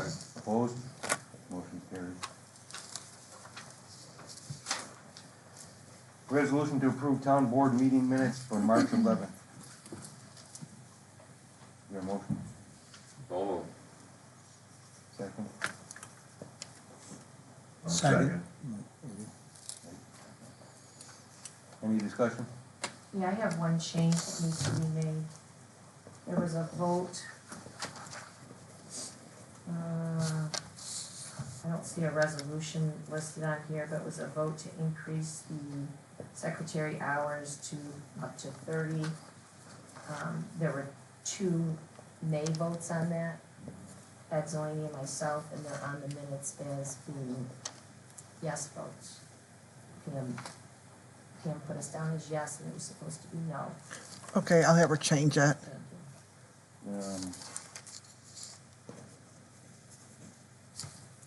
You approve them with the, as modified. You guys okay to approve it, modified with your changes requested? Yes. You good with that? Yep. Everyone? Okay. All in favor say aye. Aye. Opposed? Motion carried with the requested changes. Resolution to approve to pay the claims against the town. Is there a motion? so moved. Is there a second? Second. Is there any discussion? Yeah, I just got one thing, there's a National Grid bill for $2,506.42. It wasn't on the claim voucher. Whether it got missed or it's in the prepaid, prepaid about their folder. How much was it? $2,506.42. Was that the, that was the one that was paid in the, Yes, but Sarah does the claim warrant, so she must not have put it on there, it must have been an oversight. I think it's on the warrant, there's no backup behind it. Yeah. would, Oh, so that's no the one, invoice. okay. get out, go to the microphone and explain it.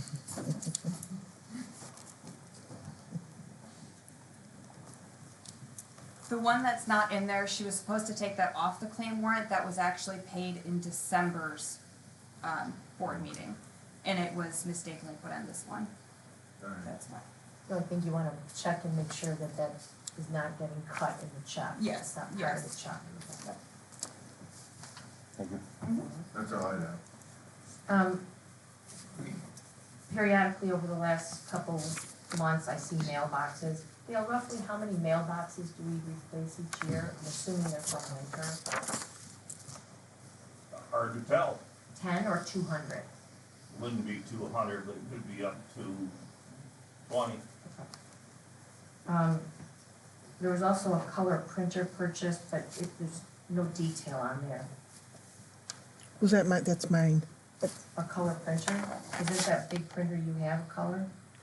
My printer actually broke about a month ago, Okay. so I had to get a new printer, so I've got a color print. I had a color printer before anyway. The big printer, that's not a color? Oh, yeah, the big printer is the Toshiba. Yeah. And that is a printer, but, color, but we don't use that all the time, but we use it when we have to, like, for maps and stuff like that. Okay. There was a bill there for LGSS, is that a final bill? No, that was, up till, what was it, you know what the date was? I spoke to her this week, they got a final bill coming for her just finishing up the numbers, and that'll be the final bill. So does our contract with them read that, I thought it was $5,000, it was $20,000 through the end of December for September through December? And so this bill was like 6,500. I guess we're not getting billed extra because she's still working, right? Because what she's doing now to wrap up 2024 is part of 2024. That should have been included in the contract of $20,000. Through December. It's not through the month of December where she works, it's through her project was to do our 2024 final statements. If she's still doing them in April, that's not I mean, they should have anticipated that with what went on with our financials. So the fact that she's still working now, as long as she's still working on 2024 financial stuff, that should have been included. That's what I would have anticipated that contract meant. What, do you happen to know what the total is? She's still looking? I don't, but that's why I'm asking, are we still being billed? Well, when you make a note of that, find out. Yeah, it was supposed, yeah, I think it was 5 a month for 4 months, and this one's 6,500. I just don't know if we've paid the 20 already. If we haven't paid the 20, then that's fine, but if we've already paid the 20, I think somebody needs to have a conversation with her.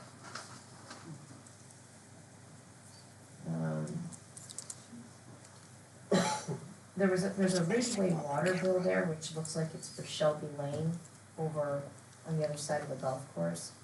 Do you know what that rate comes out to? It was like $1,100. Should be on the bill. There's no rate on the bill. That comes from Ridgeway. Well, who checks that bill? Like, who does that bill come to? Does it come to highway or does it come to the supervisor? Comes to the highway. Well, isn't that something you could find out? We're gonna have Beth check that out, see if Beth can find it out. And lastly, last month at the meeting, the Village of Medina was here with some bills that hadn't gotten paid. I did not see anything to pay the village for the electric, for the pumps for the last year. Was it a year, Marguerite?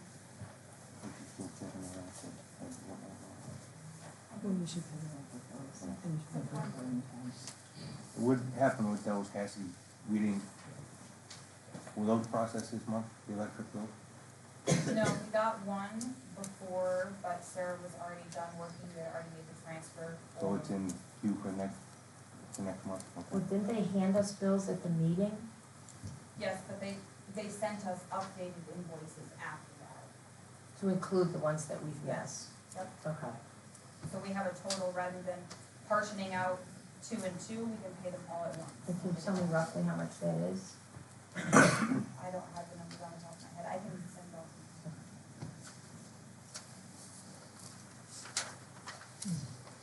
That's it for me. Yep. Questions? Okay, all in favor, paying claims against the town, say aye. Aye. Aye. Opposed? Motion carried.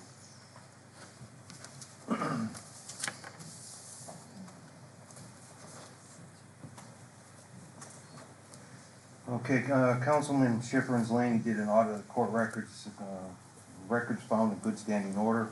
So we have a resolution, justice audit by Councilman Schiffer and Councilman Zelene, records found in good standing order.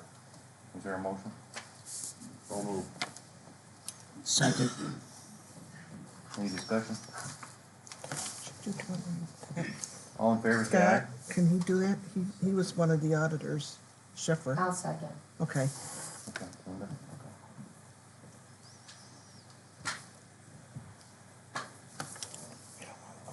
okay. All in favor, say aye. Aye. Opposed? Motion carried.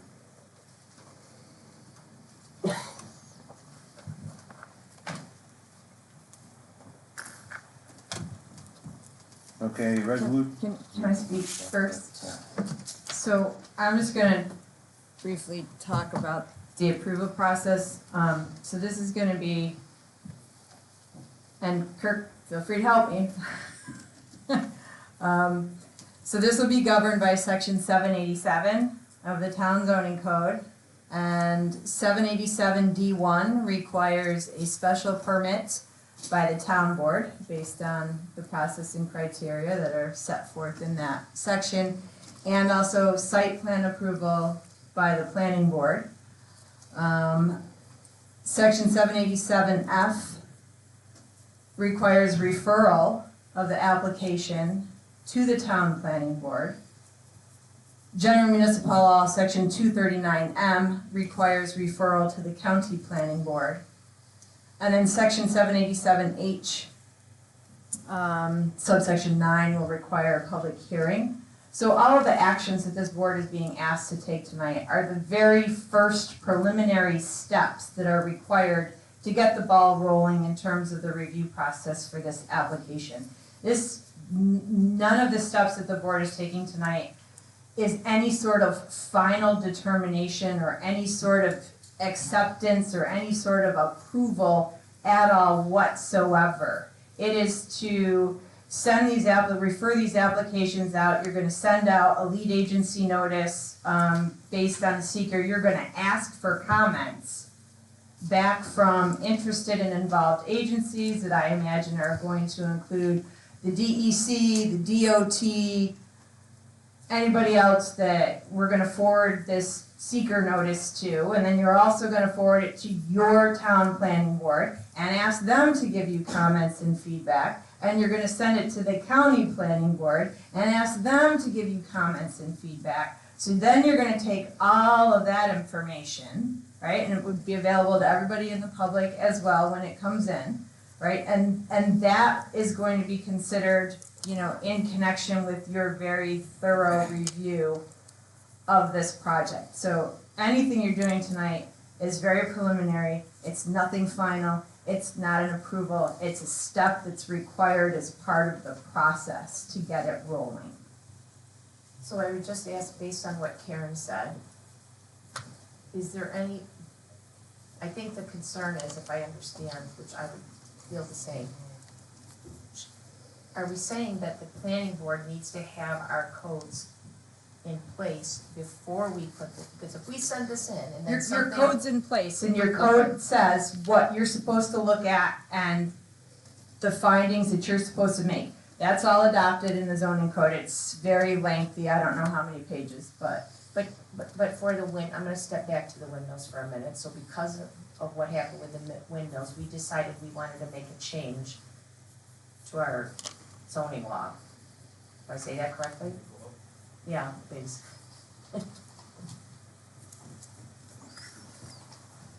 And so if we need to make a change to cover ourselves for something that we wanna make sure that we do or don't want, I think what Karen is saying is, should we have that in place in advance and not get us into a predicament where we're locked into something that we have to then figure out how to get out of.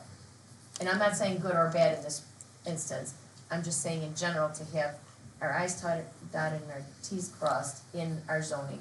Before you guys go, from my legal perspective, the issue with the wind was that wind technology has changed in a much more significant way than solar technology has, right? So you're dealing with taller wind turbines now than what I think you anticipated when you adopted those wind provisions in the zoning code. And that's why, correct me if I'm wrong, we needed to go back and look at wind, was because the towers were the turbines were much taller and much more visual than what you had accounted for when you adopted the zoning code, and solar technology obviously hasn't evolved in that same way. I think basically what we're saying is that we kind of learned with the two windmills that came out that our zoning regulations needed updating. The planning board requested that the town put a moratorium on it, okay? We did our review of our zoning regulations, made some recommendations of changes in our zoning to the town board. And that's where it sits right now. Did you look at both solar and wind, I guess, when you did that review? So that's what I'm just asking, is like, is there something in the solar we should be looking at before we move forward with this? Or with what we vote on today, does that not lock us into anything? And should we decide that there's some issue with our zoning that we want to? I understand what you're saying, Linda, but we already have written regulations, zoning regulations concerning solar. Okay. So what you're saying, from what I'm hearing from you, is we ought to, we may or may not like the project, so we're gonna look at rewriting other regulations. If we've already received the application, and the planning board will scrutinize that application according to the zoning regulations, period. The zoning regulations that we have for the town of Shelby already.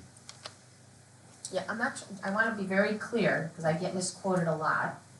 I'm not. I am not saying yes or no for this, I just wanna take into account the concerns of a taxpayer Sure, that's sure. here. And just know, because this is not my forte, so I just wanna know before I vote. And there's Where often we stand. a misconception too about the local planning board and the county planning board. They're only a recommending board. They are not the ones that make the decision. The county planning board can give a positive recommendation or a negative recommendation, but they don't approve the project. And neither does the local planning board. It is this town board that approves this project, because that's the way the zoning regulations were written for utility solar. And I think your regulations for utility solar were very recent, 2021. I was just gonna say, these are more recent than the wind. Okay. And I would recommend all the board members read the regulations. So that when we send it back to you, you know what we're talking about. That would be a workshop. I'm not gonna sit and read the regulations. I'm not asking you to read it, but I'm asking you to help explain it. Well, and that's why, and you guys are welcome to attend, but that's why I'm also suggesting that the town hire an engineering firm to assist, because they will also review the regulations and make sure that the town is complying with all of the regulations, in addition to these two gentlemen here. And also, when the wind towers were proposed, that did go to an outside engineering to review. At the expense of the town, or was it, No, that's. that was it, okay. Yes. Anytime you wanna set up a workshop to work on these. I'm leaving May 7th for a week, so. I think we should have them before you go over this application anyway. Set up a date, let us know some night. And I'll try to get my board members in. So. Is that it? Hopefully. Hopefully we don't have to rewrite solar regulations again.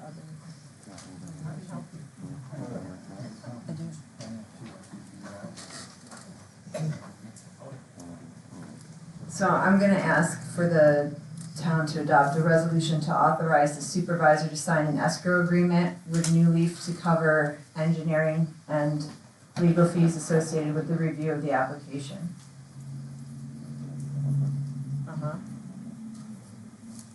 Is there, Are you gonna write that all down? I did. yeah, Oh. gotta I read- give it to you. Thank you. Is there a motion for that? No? Is there a motion for that? I'll make a motion that we have the supervisor sign the contract to go on. Is there a second?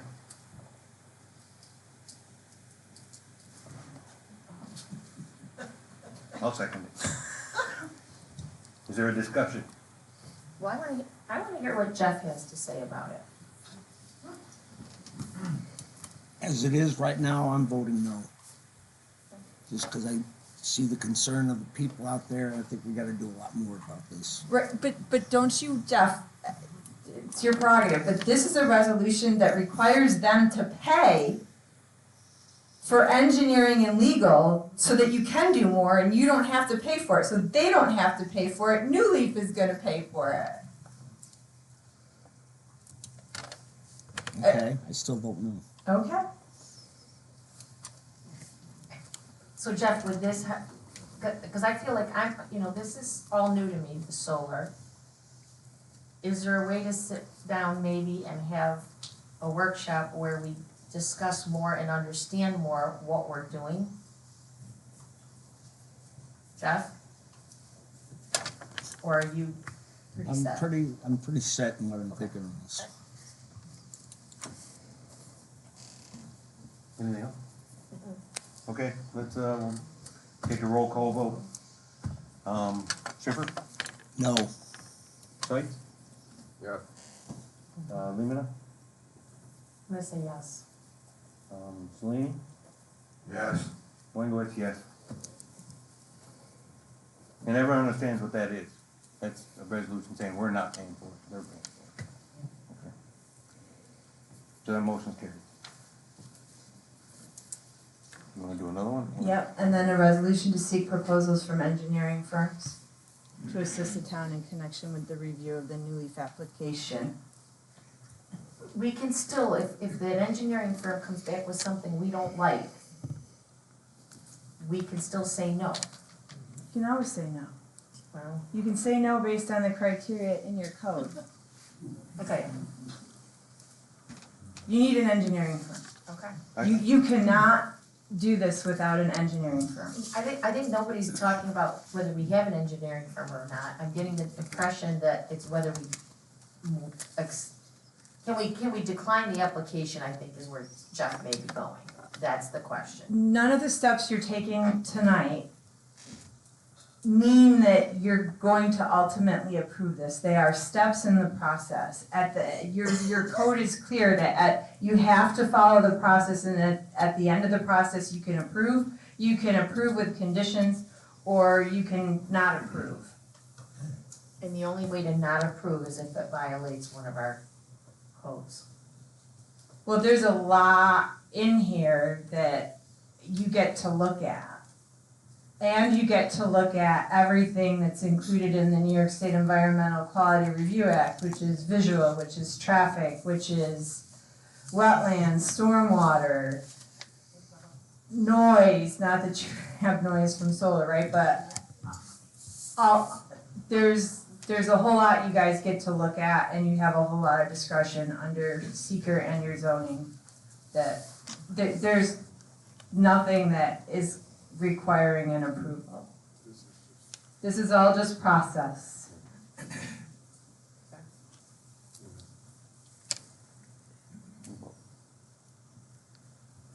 I know I had a conversation with Kathy yesterday. We were talking about Labella. They're the engineering firm that's currently doing the Hemlock Ridge. and they're up to date on solar. Are you guys wanna bid it out, or do you wanna, we just get a hold of Labella and see what they would charge it? Bid it. Bid it. Okay. All right, so Right. is there a motion?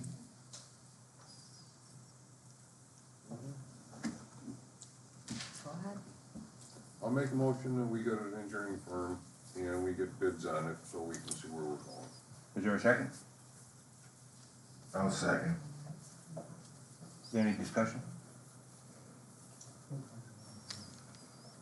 Okay, roll call vote.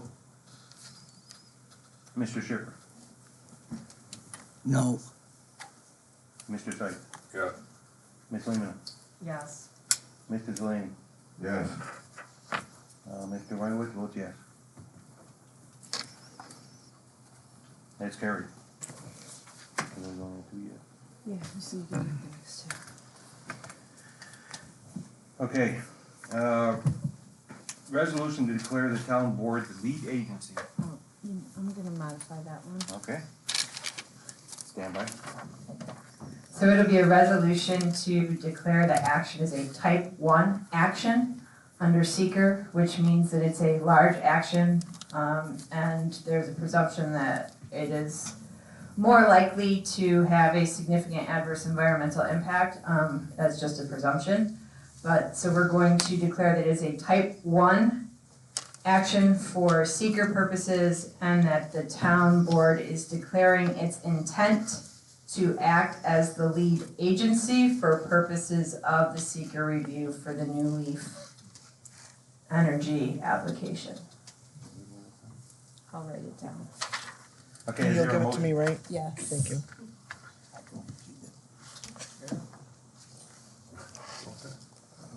Okay, I'll make a motion and we go ahead with that.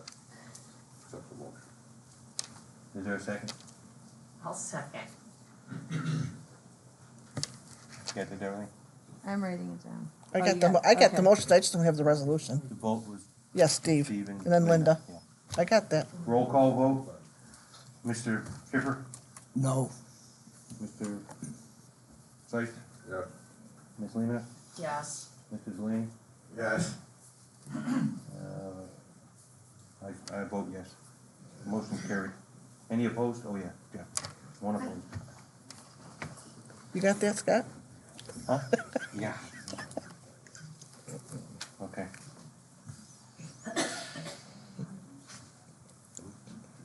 Is the next one? You can do the next one, it's all good. Okay. Resolution to refer New Leaf Energy application to the town planning board and the county planning board for the next step in the process. Is there a motion? So moved. Is there a second? Second. Any discussion?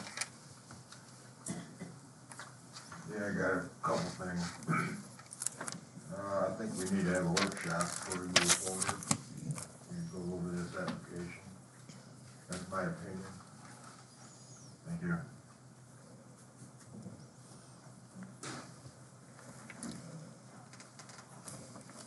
Okay, motion's on the table. Yep, wait a minute, Kathy, can you explain better, like, what happens when it goes to the county and town? All you're asking them for is to provide you comments and feedback. It provides you with more information in connection with your review process.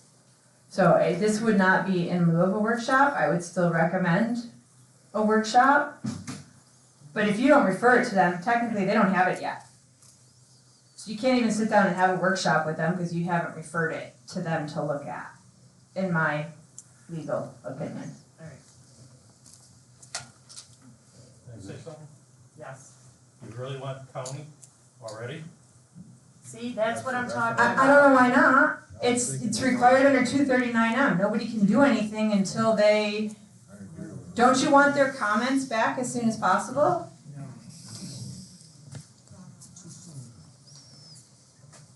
The process of that would be what I have gone through. Well, and you know your county planning board better than, I mean, I'm familiar with my county planning board. We'll look at it at the town planning board. We'll make our recommendations to the town board. The town board will review all that, and then they send it off to the county. And then the county sends back their recommendation. The town will set up a public hearing at that time and either approve or disapprove the application. And like I said, like you said earlier, county is only a recommendation. Right, so it's my experience that since they're only a recommendation, that I like to do things methodically and at the beginning, so I know I've done them and then I don't forget to do them, because if you don't make the county referral, it's fatal to the application, and so it's just. So you're not sending it off to the town planning board and the county planning board at the same time?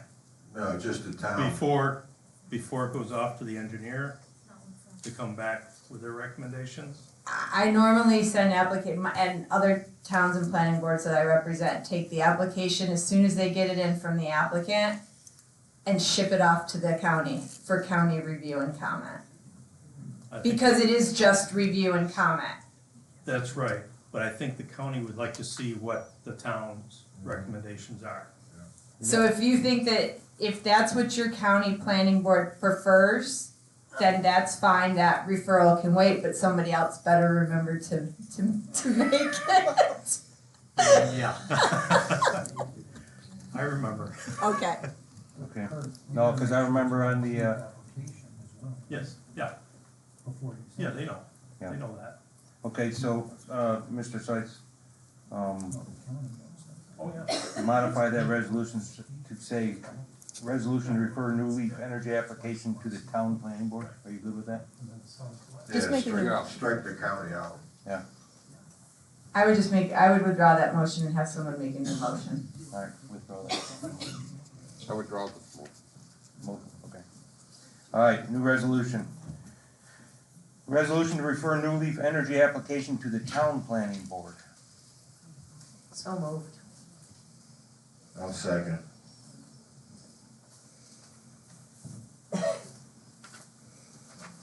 Any discussion? You just did? Okay, roll call vote, Mr. Schiffer, No. Mr. Sykes, Yes. Ms. Lehman, Yes. Mr. Zelani, Yes. and I vote yes. Motion carried. You good with that? You got that? No, you got the resolution, I've got the You got motions. the motion, okay. Mm-hmm. You help us remember too that we needed to send it back to the county. Is there any other way we can do that? No. Okay.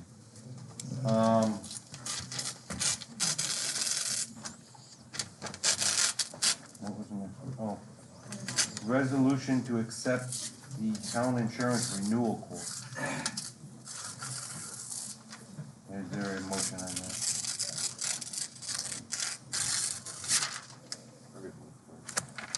Thank you. I'll make the motion. Is there a second?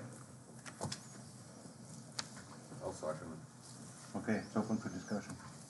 So, I guess I'm a little disappointed, we talked about this back in the fall and brought it up again in January, we were gonna try to get a quote from another company, we have a 9.5% increase, and we weren't able to get another quote because we didn't get the information to them in time for them to get it done. So how do we know the 9.5% is They had market? almost a month. I gave you that email. You gave me that email in March, that you had to cancel there's a cancellation policy period of 30 days, he said he could not quote it. Okay. But I started asking for information in January to get to them. And now we have a 9.5% increase in the insurance, we don't even know if that's market rate or not. This is farmed out. This isn't just one insurance. Well, we need to make a decision. You guys let me know what you wanna do. Probably don't have much choice now, I mean, for this year.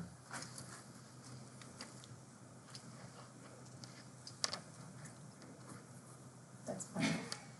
Okay. Jeff, you got anything? No. We'll do a roll call vote. There is one caveat on that. When you guys read this, did you read about, they recommend us in increasing cybersecurity policy? Which policy do you guys wanna go with? Cause it's a little bit, it's not much more of a difference. Right now, we have a $250,000 coverage. We can stay with that, or we can increase the cybersecurity coverage. I'm good with whatever you guys wanna do. This quote is for keeping it at $250,000.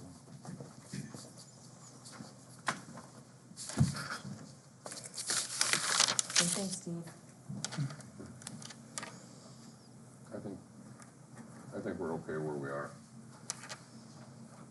What do you think, Jenny? What do they recommend? Insurance company.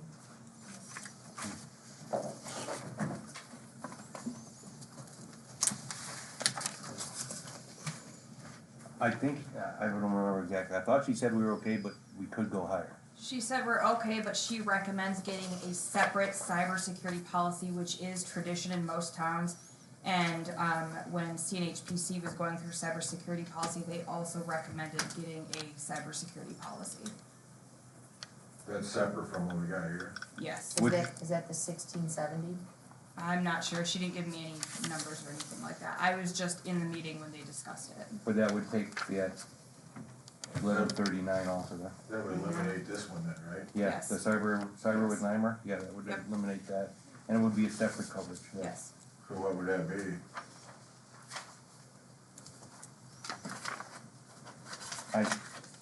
On my desk, stack of insurance papers, I can print it out, please. I'm almost positive that's what that 1670 is, that's a new cyber policy. So it would go up. No, it would, yeah, it would go up, what, $450 to $500. From 1139 to 1160. 1670. 1670. Yeah.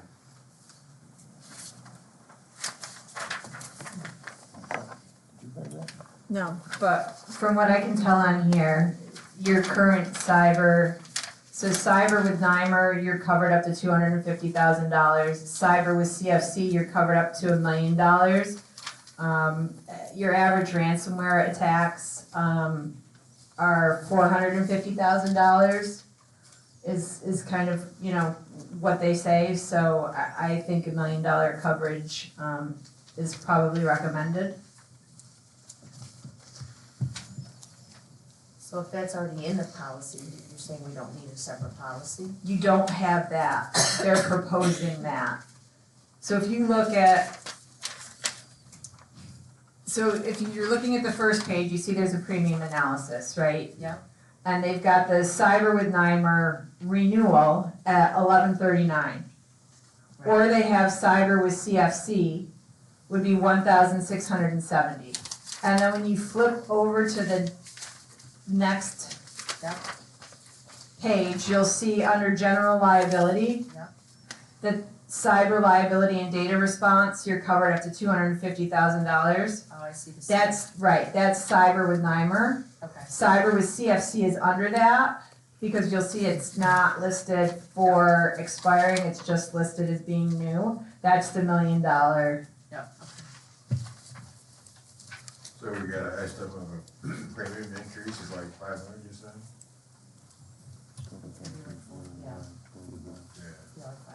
Oh, yes, so, yes, it would be a difference of, it looks like $500 and change. Right. Right. 1670. Right. Yeah. Yes. Yeah, yes, that's the increase to 1670.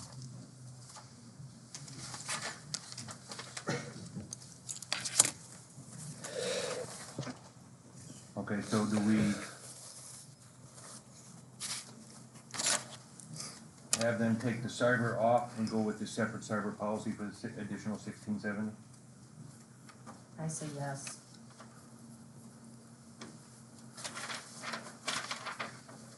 So there was 2 cybers on here, Ken? There's a, That's cyber. Right, there's a cyber that's included, which is the $1,139. Yep. And that's only a $250,000 coverage, policy coverage.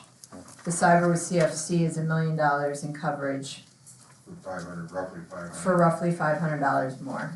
Yeah. So yes, you would tell them to remove the cyber with NYMER and go with the cyber with CFC. Okay, I got that marked on here. Are we good with that? Everyone good with that? Yeah. Okay. Do a roll call vote. Mr. Schiffer? Yes. Mr. Seitz? Yeah. Ms. Lehman? Yes. Mr. Zelina? Yeah. And I vote yes, unanimous. Was there any add-ons besides that? No, I don't think so. You did?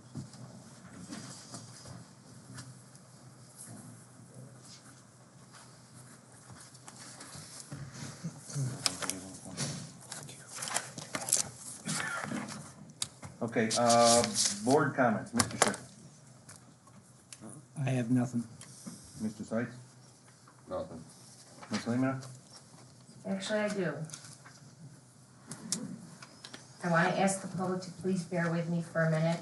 There were some comments made about me, a letter posted to the editor in the Orleans Hub that I want to address. There were statements made saying that I am currently under investigation for code ethic violations by the town and the New York State Comptroller's Office. Scott, is that true? I responded to Mr. Mazur's email and told him that I didn't find any issues in connection with any of the things that he raised under the town's code of ethics. So no, and then I conferred with the comptroller's office. What was the guy's name? I'll get you the guy's name. And he also advised that he had spoken to the supervisor, he spoke to me. He viewed this as a local issue. We talked about a couple of the issues that were raised and he didn't see any concerns. So I would say no.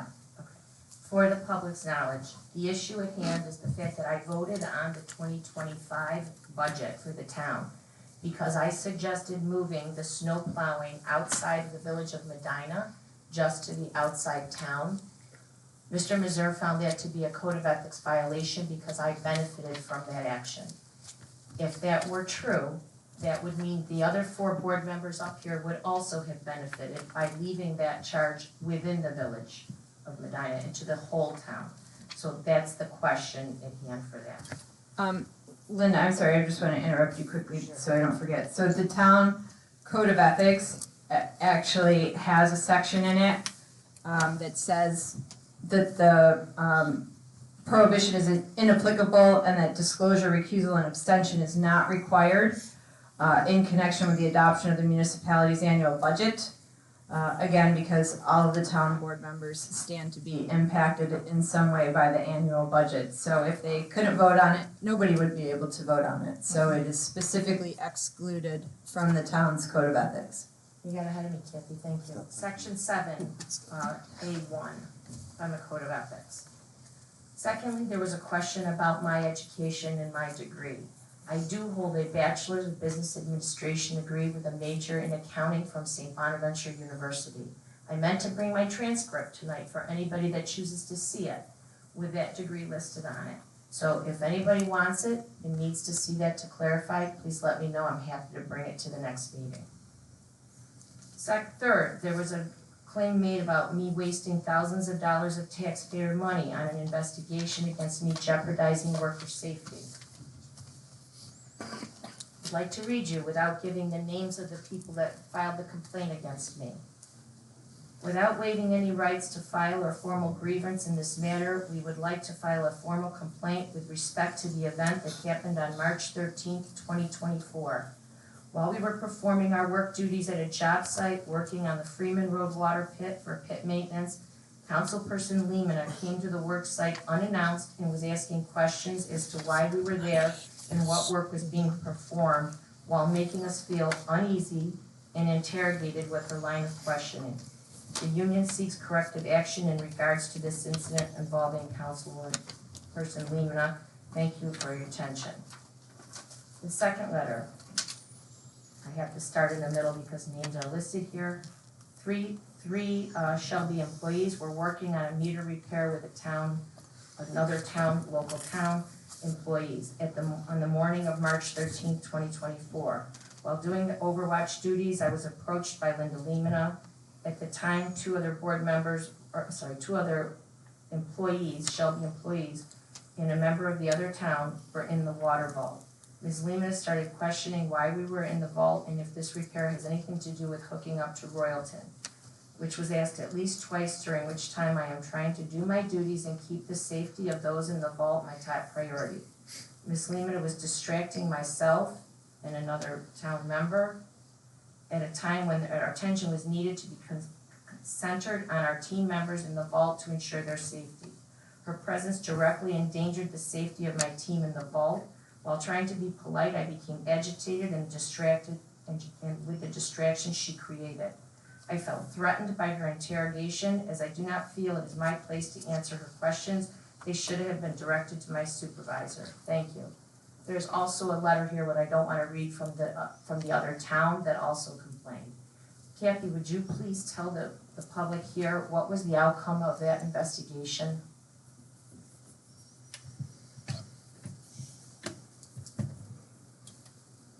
So I brought up the email response that I wrote to Mr. Mazur in connection with the email that he sent to me. Is that in March of 2024, the town received correspondence concerning events that occurred at a work site. The concerns expressed in the letter were investigated by council. The investigation concluded that there was no evidence to substantiate any safety risks or improper behavior at the work site. I want to also let everybody know here that I did not participate in that investigation. I chose not to get involved, so the findings that were made were from the attorney that investigated, only with the people involved in his own investigation on the site. He did not hear my side of the story to muddy the waters, so I was cleared of that, and having no responsibility that I did anything wrong there, and I never even participated. And lastly, There was a statement made that the preliminary budget for 2025, which had a tax decrease until the two board members who were praised so well in a letter, previous letter to the editor, and now the town is wound up with a tax increase. I think Mr. Mazur has it backwards. I have copies up here if anybody wants to see them.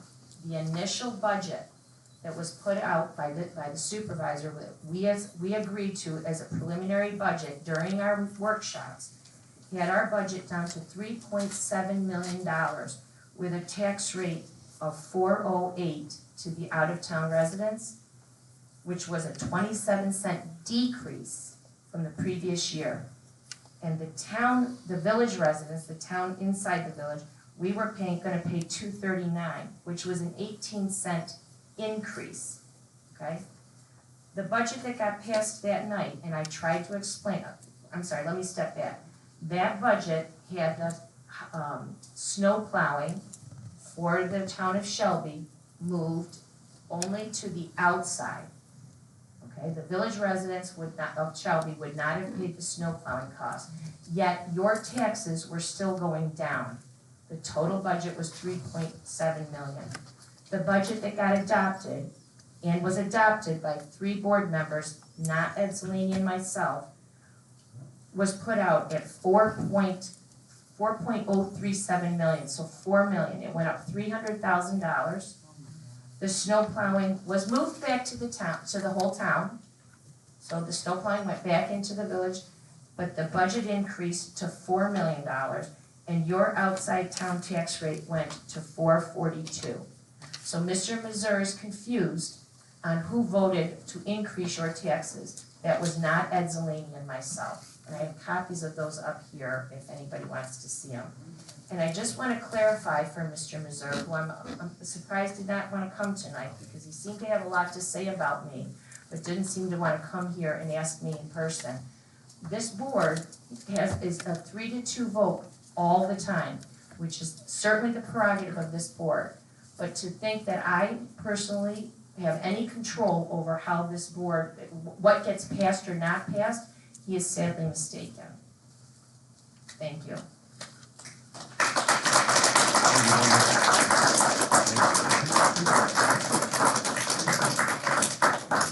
Yeah, I got one question.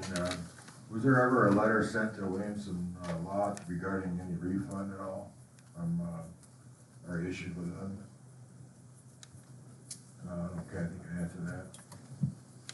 No, we started to put one together, but I think we were still trying to figure out what all the issues we wanted to identify in that letter, so I'm still working on that, but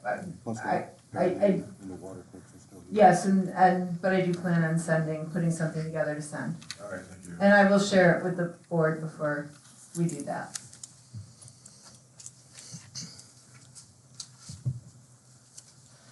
Okay.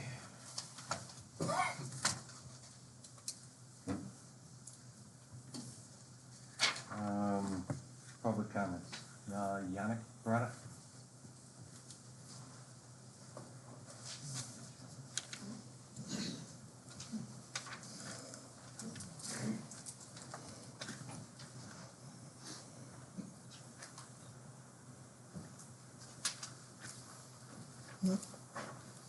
Hi, John Parada, Yannick. I was at a village board meeting for the DPW. And they were going through their budget, saying how they're gonna do this, do sidewalks, this and that. And he brought up about how chipping out stumps, this and that, they're gonna have to do a call out and everything, so I'm thinking, wait a minute, they're up on Furnace Parkway using the chipper, which you guys went to the village, got permission to get the chipper. We went down there, you did some chipping, so after I talked to Jason, I said, well, what this call out? He says, what you're supposed to do is anytime a chipper's being used or you're digging, you have to call for a call out for gas and water. And I says, well, do they leave markers? He goes, oh yeah, they'll put the lines down, they'll put the stakes down. I says, well, they had to chip your chipper, and I went up there after and there's no marking. So I'm asking, why we were running that chipper up there to take them stumps out. And there was no call out for where the gas line, and as of where my house is on the other end, that gas line runs down the center of the parkway, comes across the front of my yard. And where I'm going with this, I went up there and I got pictures, there's no markings. I wonder why, did you do a call out? I will have to check. And who's gonna get back to me? I guess I will. Okay. And, thank you, and then, another thing is, Kath, where are we on the parkway? The stormwater? The stormwater Yeah. runoff? Yeah, I got your stuff. I've sent an email to Dale and Scott, and we're working on it. Okay. So I'm working on trying to get deed information for all of those other properties too, to see if they have any easements. Okay. And heard Mr. Foote in the presentation that was done, very good. He came up with, right now, all this work we put in for this water, basically about $150,000 we've probably spent doing, how much? Can you answer? How much money have we spent? 60, 70. Okay, 60, 70,000. Right now, he made a statement that we're gonna be saving $1.39 per 1,000 gallons used. Now, to me, the way off of what we're spending and what we're saving is not. And we're not done with the project yet, so as he said, this is as of today. Right, There is more you to come. may be spending more money. That was just a Dale? thought. You gotta have a microphone. You're done? Okay. All right. But I'm just, what I'm saying is, what we're spending for this money, is it gonna be worth it? That's all I want. We have no figures, we don't even have a rate yet that you're gonna, that you said we were gonna, what are we paying? And what about the people for the last 6 months been getting water from them? They're still paying the village price, and you're getting it at $3.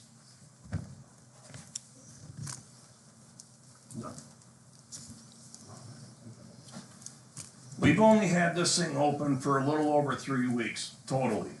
We don't know how far we can go, as he said. We don't know how much we can affect. We don't know how much percentage is gonna change. I can't come up with a new rate, nor can the board, until more data is garnered. It has to be a slow, step-by-step process.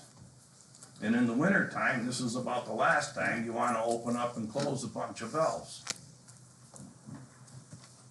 Dale, we've seen at least 3 water bills from Royalton, so has some part of this town not been opened up to Royalton for 3 months now? It hasn't been 3 months. We did a test quite a while ago and just brought it down Freeman Road. And then this is back last year, and then we extended it a little bit more, and then we got it shut down. And then we turned it back on again, and then we had to wait because we had to take a piece out of the Blair Road. And it sat there. It had stabilized. We did some tests. We opened it up. We went into Shelby Center and went south a little bit, and it sat. This is all within the last 3 months to a month. Well, we've been getting water bills from Royalton. Oh, yes, we've only been coming a little ways with it. It's been turned on, I'm sorry, Freeman Road and Johnson Road has been turned on since like October. Okay, that's where I'm just But wanna it was clarify. just doing minimal. Okay.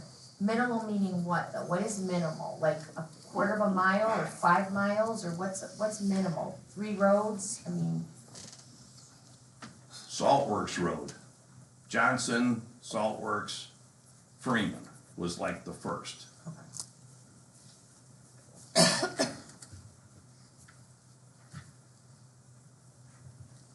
Were you good, Yannick? Thank you, Dale. You were done, Yannick? Barb DeLucio? I think I wanted to cover his phone call. Mr. Pratt? Nothing at this time. Okay. Karen? Karen Jones? Oh, I'm not Karen. Yeah. No, she's next on the list, Karen Jones. I'll be quick.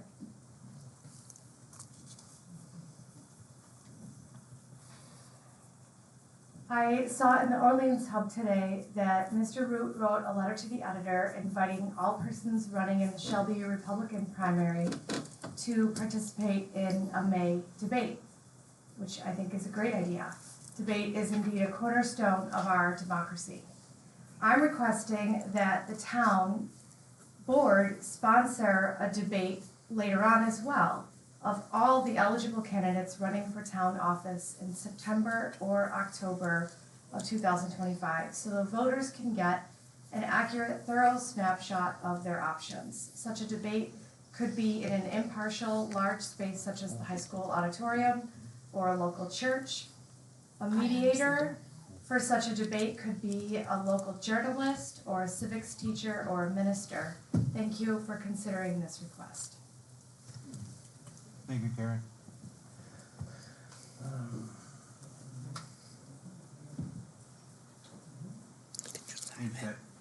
You signed up, George? Just raise your hand. I wasn't sure if that was your signature. Huh? That's me.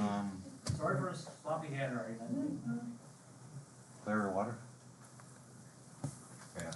Okay.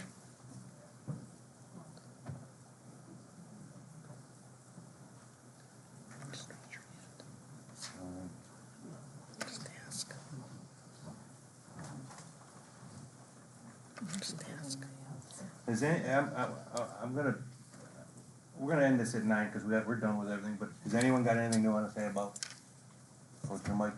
Thank you. Go up to the mic, state your name for the record. Hi, my name is Joe Sidonio. I actually don't live here. I live in the town of Murray, and I just came, and I want to just commend everybody for having spirited town hall. It's good. It's good. In listening to the meeting tonight, I just had a couple of quick comments or questions. One is, I don't understand in your accounting program how you're using QuickBooks for governmental accounting, because governmental accounting is fund accounting and QuickBooks is cash accounting. So just something for you guys to think about on the accounting thing. I'm not gonna delve into the debate of that, but QuickBooks is a cash basis accounting program and government runs on fund accounting. And then I was looking at your water department as a consequence of the presentation. Is there any documents that you have that show the fund balances of each water district to see how the health of each district is? Again, that's just a comment. You don't have to answer me. It would be nice to see that. And I enjoyed the presentation from the engineer. I worked on water over in Murray quite a bit. And something for the board to think about, maybe Dale as well, in helping this business of water loss. I don't like the term personally of water loss. I like the term unbilled water, because it's all water that you're not collecting revenue. You're buying, but you're not collecting any revenue on. And if you look at that spreadsheet that the engineer had, I did go to 2022 because of the skewed data in 2023.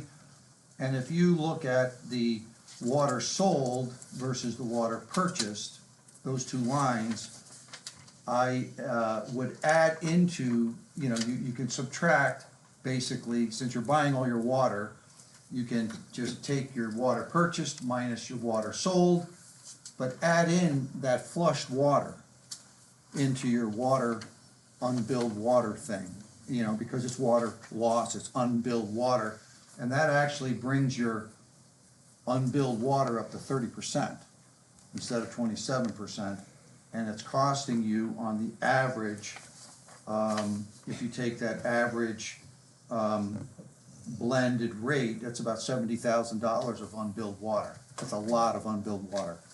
So that's what I had there.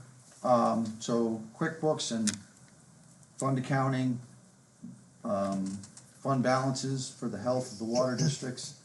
And then if I can just ask the assessor a quick question. I'm working on some fire department budgets, or, taxation. Does the town of Shelby, and I know you have Medina here, or the village fire department and all that, does Shelby's fire districts, do they recognize the agricultural assessment of the land? Or when the fire districts tax, do they tax on the full market value of open farmland? I don't work at the fire departments or set the fire rate, so I don't know. I Okay. know as far as if a farmer has the farming exemption, then they have the exemption, but For they town pay and the county. full fire tax. Right, I noticed that in my town, our fire district does not acknowledge, the agricultural value of land, its full market retail value for fire districts, unlike the town and county. Just another comment is if you're doing the deal with the solar people, since our fire departments are struggling with volunteerism and funding and all of that, I heard the presentation that we're gonna contribute to county, town, and school. I didn't hear anything about the fire departments. And I just would like to say that if solar is gonna be donating or paying taxes, that they should fund fire departments as well. With that, thank you for your time. Thanks, Joe. You're welcome. Anyone else? Okay, can I get a motion to close the meeting? So moved. Is there a second? I'll second. All in favor, say aye. Aye. Opposed? That's carried. Thanks, everyone. It was a good meeting.